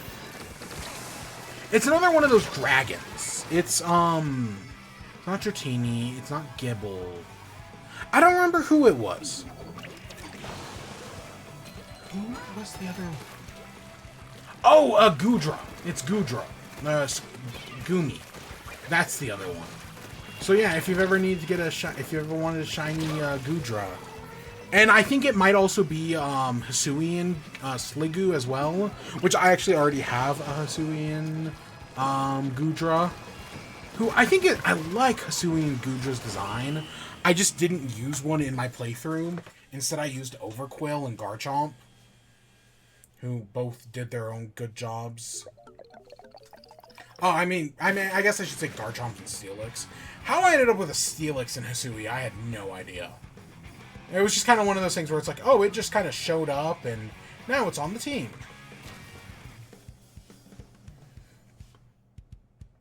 So yeah, I did some shiny hunting.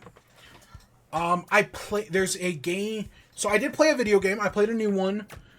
There's this very British game called Thank Goodness You're Here. And it's not a point and click.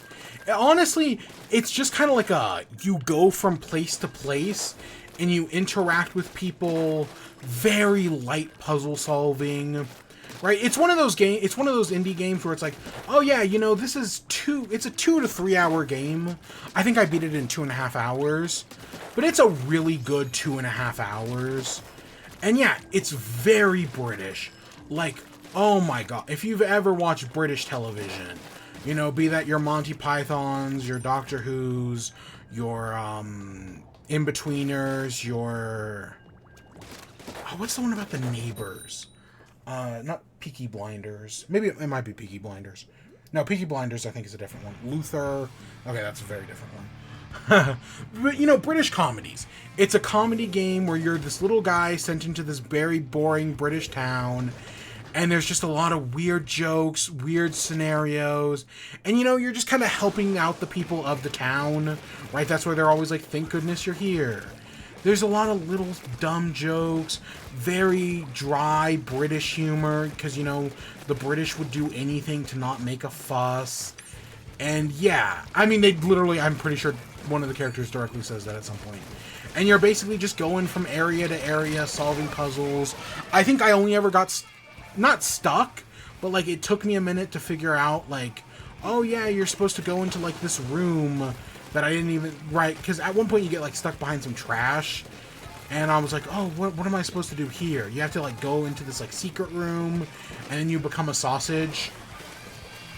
It's not even, it says like, the room says like private on it, but it's, yeah, you go in there, you become a sausage. It's very weird. You get baked into a pie at one point. There's a lot, honestly, it starts, you're right, it's dry British humor, but it gets funnier as time goes on. There's a rule in comedy called the rule of thirds, right? Everything happens in threes. In this game, I noticed everything happens in fours. I don't know if that's a British thing or if that's just kind of how the game played it. But yeah, every joke happened in fours. Like, one of the early ones is when you fall through the pipes, you go under people's houses. And one of the houses has like a china cabinet with a Princess Diana plate on it. And every time you go past this house, the plate gets a little closer to falling off the cabinet. And it's like, okay, by the third time I go through there, I would expect the plate to fall off. No. It instead falls off on the fourth go through. And that's just one example. There's a ton of other jokes like that. That actually, yeah, really surprised me, because I would think it would happen in 3. Because the rule of 3 is a big thing in comedy.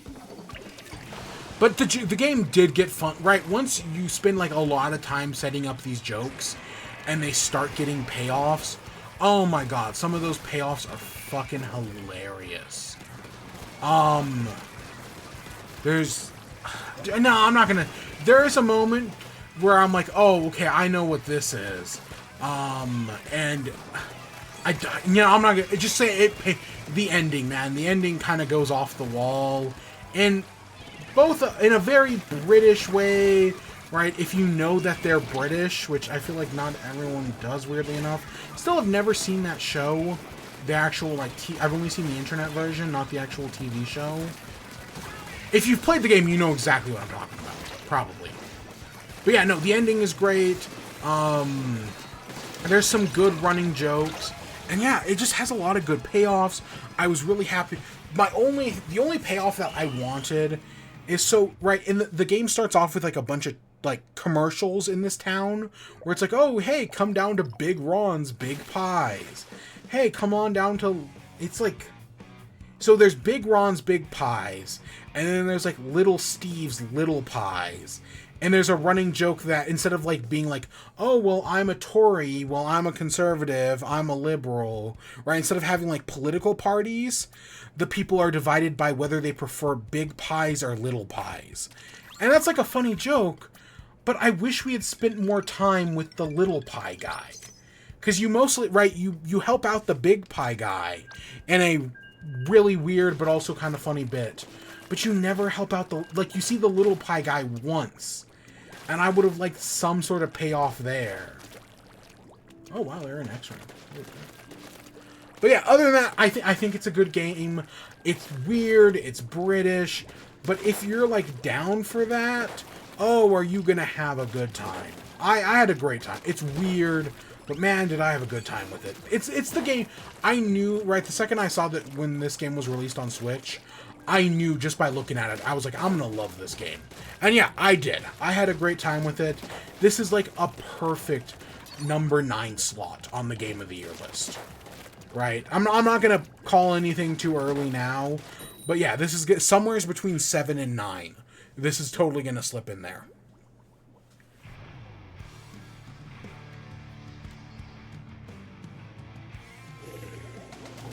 I guess I'll talk. So, 3 weeks ago now, right, my mother beat Tears of the Kingdom, right? She worked her way through Breath of the Wild.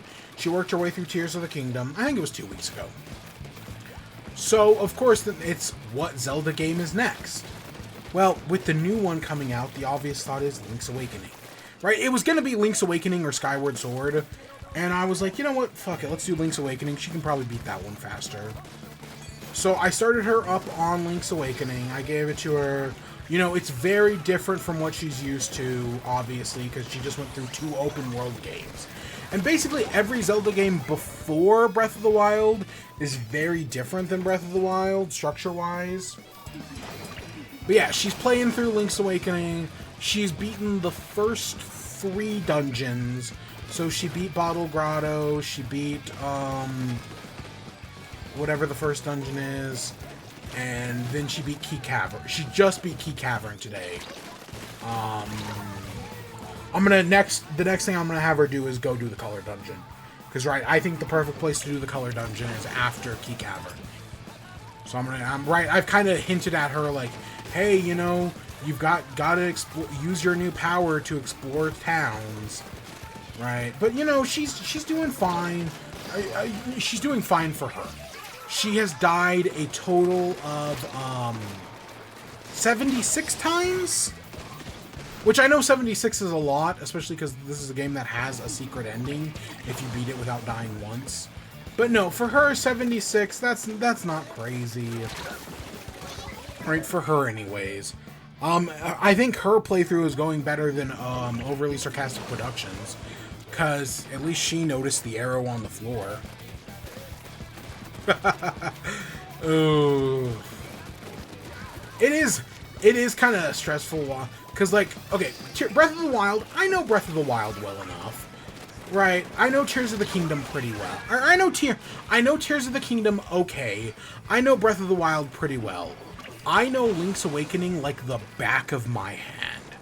I know that, not perfectly, but I know it pretty well, right? I could tell you everything you gotta do to beat Link's Awakening. So watching her do it, there are some moments where it's just like, oh my god, you just have to do this, right? You just have to go in this room. Oh my god, if you just talk to the owl statue, it'll tell you exactly what you need to do. You have the beak. And she'll puddle around for a few minutes, just, you know, dying, doing whatever. I don't know. Nothing bad has happened so far. I think she'll make it through the Color Dungeon super easy. Right? The Color Dungeon is a joke of a dungeon. I'm more worried about her getting there than her actually, like, doing the Color Dungeon. She found the place to get the Ocarina, but she can't go get the Ocarina yet.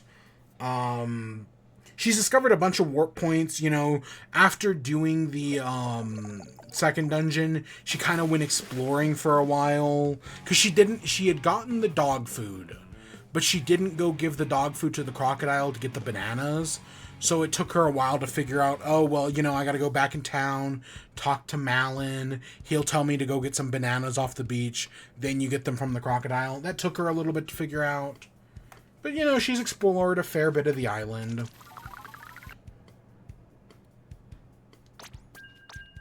Yeah, she's, you know, 3 dungeons down. I honestly, it's one of those games where it's like, if she really tried, she could probably beat it in 8 days. But, you know, that's just not how she works. So it's going to take her a little long, especially some of those later dungeons. But yeah, you know, she's making progress. She's learned what a compass is. That, right, when you enter a room and it does a little jingle, that means there's a key. So she had to learn, because, right, that's not in. Right, learning that, hey, when you go into, I've told her, rule number 1, use the item that you get in the dungeon, right? Like, that's the most, oh, you see a new enemy that you can't kill? Use the item you get into the dungeon. Oh, you're fighting a boss? Use the item you get in the dungeon. Because that's how Link's Awakening works, right? It is, like, it might be the most formulaic Zelda game, but that's because it's the one that basically created the formula. If not, it's the one that perfected it. Yeah, you know, it'll happen. It'll happen in due time. It's just kind of a wait-and-see thing. And so that's all the games I've got. Last week we talked about Superman, right? I read Superman Up in the Air. I read Superman Birthright. I mentioned that I'd started All-Star Superman, but I hadn't finished it. I have now finished All-Star Superman. I finished it earlier today, actually. Because I didn't read it for a few days. You know, I was busy with other things. But I finally found some time yesterday and today to sit down and finish it. I liked it. I'll be honest, there is a part... I don't think I liked it as much as other people do. Because I think there is a part of me that it was overhyped too. Which has always kind of been my concern about All-Star Superman. Is, right, everybody talks about it as, like, the perfect Superman book. Oh, it's the best Superman. And don't get me wrong, it's good Superman. I think I liked Up in the Air more. Like, All-Star Superman, I kind of knew what I was getting into, right? Like, I knew the basic plots of the story and whatnot. Whereas with Up in the Air, I just knew it's Superman going out in space to meet a girl, to save a girl. There were a lot more surprises, a lot I did not expect in that book. So I kind of think I did like it more. But it was good, you know. Right, it's Superman, he's basically, Lex Luthor has finally found a way to kill Superman, so, right, it's Superman's final days, weeks, months, as he's slowly dying, and it's just, he has to complete 12 Herculean trials before he dies, and so that's the story. He has to complete 12 Herculean trials before he dies, right, and, like, he gets a prediction from the future, like, he's gonna kill the Sun Eater. He's gonna answer the ultimate question. You know, things like that. And yeah, some of that stuff is really good. Some of the things that admittedly, one of the early things that happens is he reveals his identity to Lois. Lois doesn't believe him, but then he gives Lois superpowers so that way she can be Superman for a day. And, like, yeah, technically that gets paid off. When I first read that, I did not really care for it. It technically gets good payoff at the end, because the serum that, right, Superman gives Lois to give her superpowers, Lex Luthor steals and gets himself superpowers, and I was like, yeah, that's good, because, right, Lex Luthor is on the electric chair, and, right, he's supposed to be executed right when Superman dies, like, he plans it all out. But there are some good moments. Jimmy Olsen becoming Doomsday after Clark is exposed to black kryptonite was pretty good. They go into Bizarro World, and in Bizarro World, there's Zabaro, who is like the one like smart person in Bizarro World, and Superman has to figure out how to escape Bizarro World before it gets sucked away forever. That wasn't right. Like, Zabaro's big thing was that he wanted Superman to, like, read his writings before he left, like, read his poetry. That was good. You get the death of Jonathan Kent in there, and that was, you know, that's a heartbreaking story. But, you know, it's kind of got this, it's got a good ending to it, right? When you find out, like, oh, the one more moment thing. I was like, yeah, that's good, I guess. And again, it's kind of one of those things they set up earlier in the story. The second I saw the J-Lo thing, I was like, oh yeah, I remember that Patrick H. Willems video about that.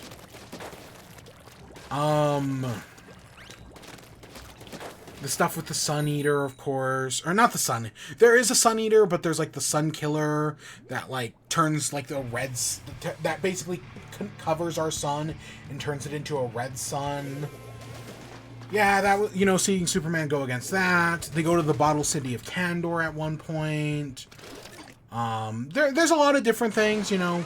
One of the big supporting characters is, there's Project in Professor Quantum, who is a character I actually know nothing about. So, like, you know, getting to know about him in this story, I was like, yeah, that's good. And then the ending, I feel like the ending, you know, it pays off. I am a little confused. Because, right, like, it still ends with the death of Superman, kind of, but, you know,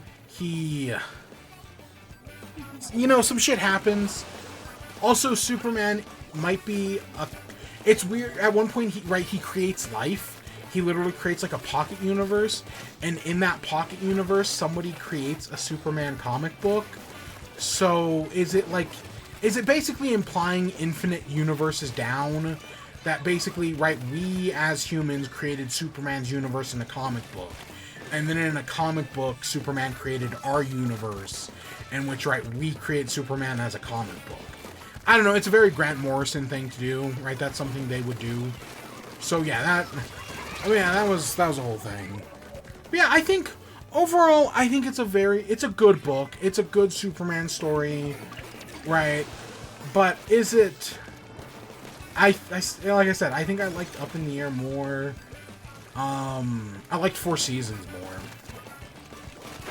But right, Four Seasons was more contained, if I had to say. But no, I'd still rate it pretty high. Now, you know, another famous... So, like, right, I never read All-Star Superman because it's one of those things that's been built up a little too much for me. Like, people always talk about how good it is, and at some point, right, you can no longer live up to the expectations people have about it. The other story I have like that is Kingdom Come. I have never read Kingdom Come because it has been built up so much for me. And now I'm like, do I want to read it? Because it's probably going to disappoint me in the same way this one did. And again, not that it's a bad book or anything, it's just people have set such impossible expectations for it that I don't think it'll ever live up to it. Which kind of sucks. And that's just the way the cookie crumbles. Other than that, so I finished that, Superman. Right, I'm on to the last one, Superman Red and Blue. So far, I'm only like 3 or 4 issues in. I only just started it. But so far, I've been enjoying it. One of the early stories with, where like a 5th dimensional being, not Nixius Pitalik, but someone like him, comes to, you know, the DC universe and takes away all their color and puts it in like a box. Basically, you know, like a Pandora's box. And gives Superman the chance to like, hey, you know, you can release it if you want.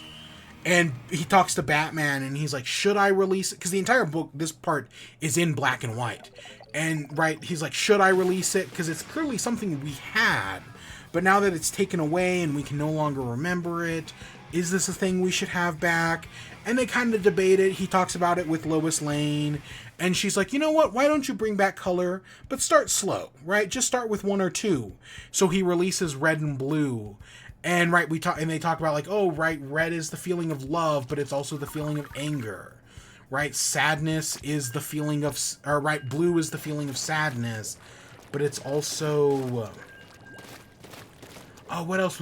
They describe all the... Right, it's Pandora's box. They describe all the negative aspects of color, but they describe all the positive aspects of the color as well. And I was like, I really like that. I like... It's, again, it's an anthology series, just a bunch of short little stories. And yeah, the black and white one, I don't remember any of the names for any of them, because they all have names. But I really liked that. That was the last one I read, and I was like, oh yeah, that's really good. So yeah, I was impressed with that one. Yeah, I think that's it. I think that's all I read. anything... Did I write down anything else on my list? I think... Oh, I watched the first episode of the Rick and Morty anime. What the fuck is this? Like, it's clear... So, there's clearly this element of, like, it's out of... Right, like, has, like, a time bomb. That, like, it's like an antimatter time bomb that, like, distorts time. There's, like, the bug people, right, the government... The space government bug people have come to destroy this planet, but there's like a version of Summer that stops it, and that never comes back for the rest of the episode. Rick's on this weird planet where time's getting all distorted. Morty's been Sword Art Online, right? He's trapped in a video game. But inside this video game, there's like multiple timelines. There's a timeline with this girl who has time powers. There's a timeline with an alternate universe Rick. There's this timeline with this guy named like Frank, who, because you know, basically he resets time like 4 or 5 times, and it makes no fucking sense. Honestly, just the first episode is a fucking mess, and I don't think I'm gonna watch any more of it. I mean, I might. But it was such a shit show, man. Like, they're just... Like, honestly, like... If they had just been telling the story in fucking chronological order, or if they had done like, hey, in this episode we're gonna see the story, but it's all about the girl who has time powers. Hey, this next episode is all about this Frank guy. Hey, the next episode's all about this alternate universe Rick. And right, we're clear the entire time that we're in this video game, I'd be like, okay, it's a little weird, but you know, I've technically seen an anime do this before. But no, it's just fucking weird. The show makes no sense. The animation is not great. I don't know what show they're trying to emulate. Like, I definitely recognize, like, the Dragon Ball Z references, but they're clearly trying to reference a very specific show that it looks kind of familiar, but I just can't place it. And it's not great. I do not recommend it. The voice, I'm pretty sure it's all different. I watched it dubbed. I'm assuming it is also subbed, but I watched the first episode dubbed. I'm assuming it's all different voice actors. Nobody, like, you know, for all the problems we give the most recent season of Rick and Morty, I actually think the people that they have to replace Justin Roiland do a fine job. Like, they sound enough like Rick. Yeah, no, this is clearly not the same voice actors. They sound nothing like Rick or Morty. I don't know, Summer might be the same, but I don't think so. Jerry and Beth definitely aren't. But yeah, no, so the Morty one I think is okay, but the Rick one's awful. Yeah, so I do not recommend the Rick and Morty anime. I don't know if more than one episode released, but I only watched the first one. I was done with it after that. Is it as bad as like something like Handshakers? No. Handshakers is still infinitesimally worse. But it ain't great.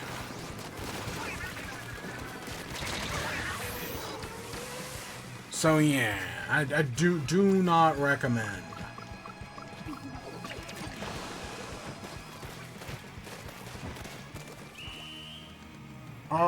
And yeah, did I do anything else? I went to... So Blaze Pizza has a new spicy pizza menu. They've got... So there was that hot honey trend that still is, I guess, technically going on. And I thought hot honey was... I had it at Pizza Hut one time. We talked about it on the show. And I was actually like, you know what, this is pretty decent. I actually kind of liked the hot honey on a pepperoni pizza. So when I saw Blaze Pizza has hot honey, I was like, yeah, I'll try that. So they have like a hot honey pepper. It's got pepperonis, jalapenos, hot honey, chili sauce, garlic, all this stuff. And I was like, yeah, you know, I'll try this. Actually, I'm going to call it right there. That's our last match. I was like, yeah, sure, I'll try that. I tried it. It's... Okay, one, the pizza was burnt to shit. I like Blaze Pizza. I don't think they're that bad.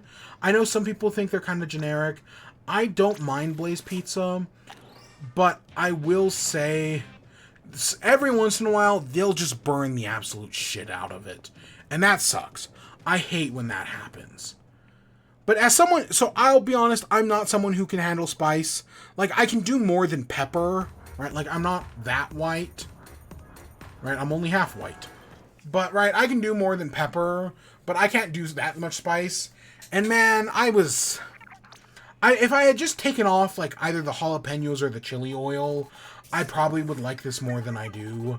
But, man, it's just... Oh, I could not do it. It was... Oh, it was... I still have half a pizza left. Right? I had... Right, it's 8 slices. I had 4. I still have another 4. And, God... It's just... Ugh. I will probably finish it. Like, I'm not going to let that food go to waste. Hey, we got that badge. We're only missing one badge. We're only missing the hat shop here. Yeah, I'm literally just missing... Right, I will probably finish it, but it was fucking hot, man. Ugh. It was... Other than that, I think it was fine, right? I just kind of wish it was less burnt, and I had got rid of either, right, the chili oil... or the jalapenos. I also wish there was a little bit more honey on it. Like, I don't want it to be too sweet, but I don't also want, right, like, I want more than there is. Like, I've really only got, like, 2 bites where I could taste the honey. I wish there was some more. Yeah. Anything else? Any other random bullshit? Not that I can think of. I watched Inside Out 2 again. Still really fucking good. Still cringy as hell, man. Ugh, sometimes ugh. Some of those scenes are hard to sit through. But it's still really fucking good movie, man. I really do enjoy it. And we've got some of the deleted scenes now. And it's very clear that this... At one point, this was a very different movie. Like... And because, like, at one point, like, there was an actual, like, villain, like, an evil villain, Shame. There are some things where it's like, so, right, we have that, we have Shame, but also there was a thing where it's like Joy, like, she'd not be able to, like, drive, like, her powers would, like, stop working and they were, like, flickering in and out. I think that's an idea I hope they bring back for a third one. Right, have Joy, her powers are, like, not working anymore. So her and, I don't know, Sadness and Anxiety, maybe the 3 of them, I don't know, some combination of characters. Maybe one of the new emotions. Because, right, you gotta always introduce some new ones. The 3 of them go on a quest to find out why Joy's not working anymore. Or why, like, right, like, all the emotions are maybe having those problems. I don't know. Right, instead of them being forced out of headquarters, maybe have it be an intentional quest. I think that's a good, right, recycling that idea to make a third movie sounds very interesting. I don't know, man. I really liked Inside Out. I like the second one. I still probably like the first one more, but the second one's really good, and I'm glad I watched it again. So, yeah, see. Anything else? Not that I can think of. So I guess that takes us to our outro. So what's coming up in the future? Well, obviously, the final big run is in 2 weeks. Obviously, we'll be here for that. Because, yeah, I'm excited. That sounds like a lot of fun. I'll definitely be here for that. That's going to be cool. And then the final Splatfest is like 2 weeks after that. Right? It's sometime in mid-September. So that'll be cool. You know, one final Splatfest. They're actually, the Splatfest wristband... Like the concert wristband, you can actually buy on Nintendo's website. Like, they made, like, physical wristbands. That's kind of cool, right? I thought about it, but I didn't buy it. Nah. I didn't want to pay for shipping. But yeah, that's neat. So the final Splatfest is coming up. I did boot up Fall Guys. I booted up Fall... I didn't mention... Completely forgot about this. So I was curious, right, because Fall Guys recently came to mobile. I did not play it on mobile, I played the PS5 version. But I booted it up for the first time just because, you know, I think once Splatoon, right, once the final Splatfest happens, maybe we'll check out Fall Guys again, like, on a full stream for the first time in a long time. But I booted up Fall Guys, played 2 games, won my second game. I was so happy about that. Winning, right, my first game I made it to the final round, which was Tail Tag, and I lost, sadly. I was close, but I did lose. My second game, though, I was able to... Fall Mountain. I was able to get to the end and win it. So, yeah, I felt good about that. So, yeah. But yeah, we'll definitely check out some Fall Guys. Other than that, right, currently I've let my mother Link's Awakening, but sometime in September, maybe even early September, like maybe even September 1st, we'll sit down. I want to sit down and play Link's Awakening. The hope is that it'll only take like a single stream. I totally think I can beat all of Link's Awakening in a single stream. Because again, I kind of know that game like the back of my hand at this point. If it takes 2 streams, it takes 2 streams. But I totally think we could hit that in a single stream. And I think that'll be a very fun thing to do before Echoes of Wisdom, because we are not streaming Echoes of Wisdom, right? I know we streamed Tears of the Kingdom. I know I had a decent time doing Tears of the Kingdom. I don't want to stream Echoes of Wisdom. No siree, Bob. Nope. That one's. I'm gonna save that. That one's gonna. I learned my mistake. I learned from my mistakes. That one's gonna be all me. Probably. So yeah, other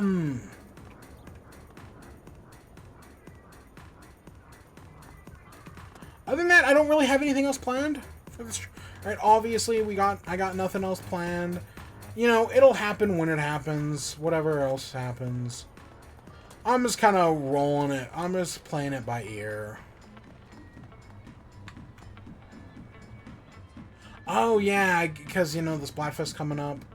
We're definitely picking Team Present. I know I've said that before. That has not changed.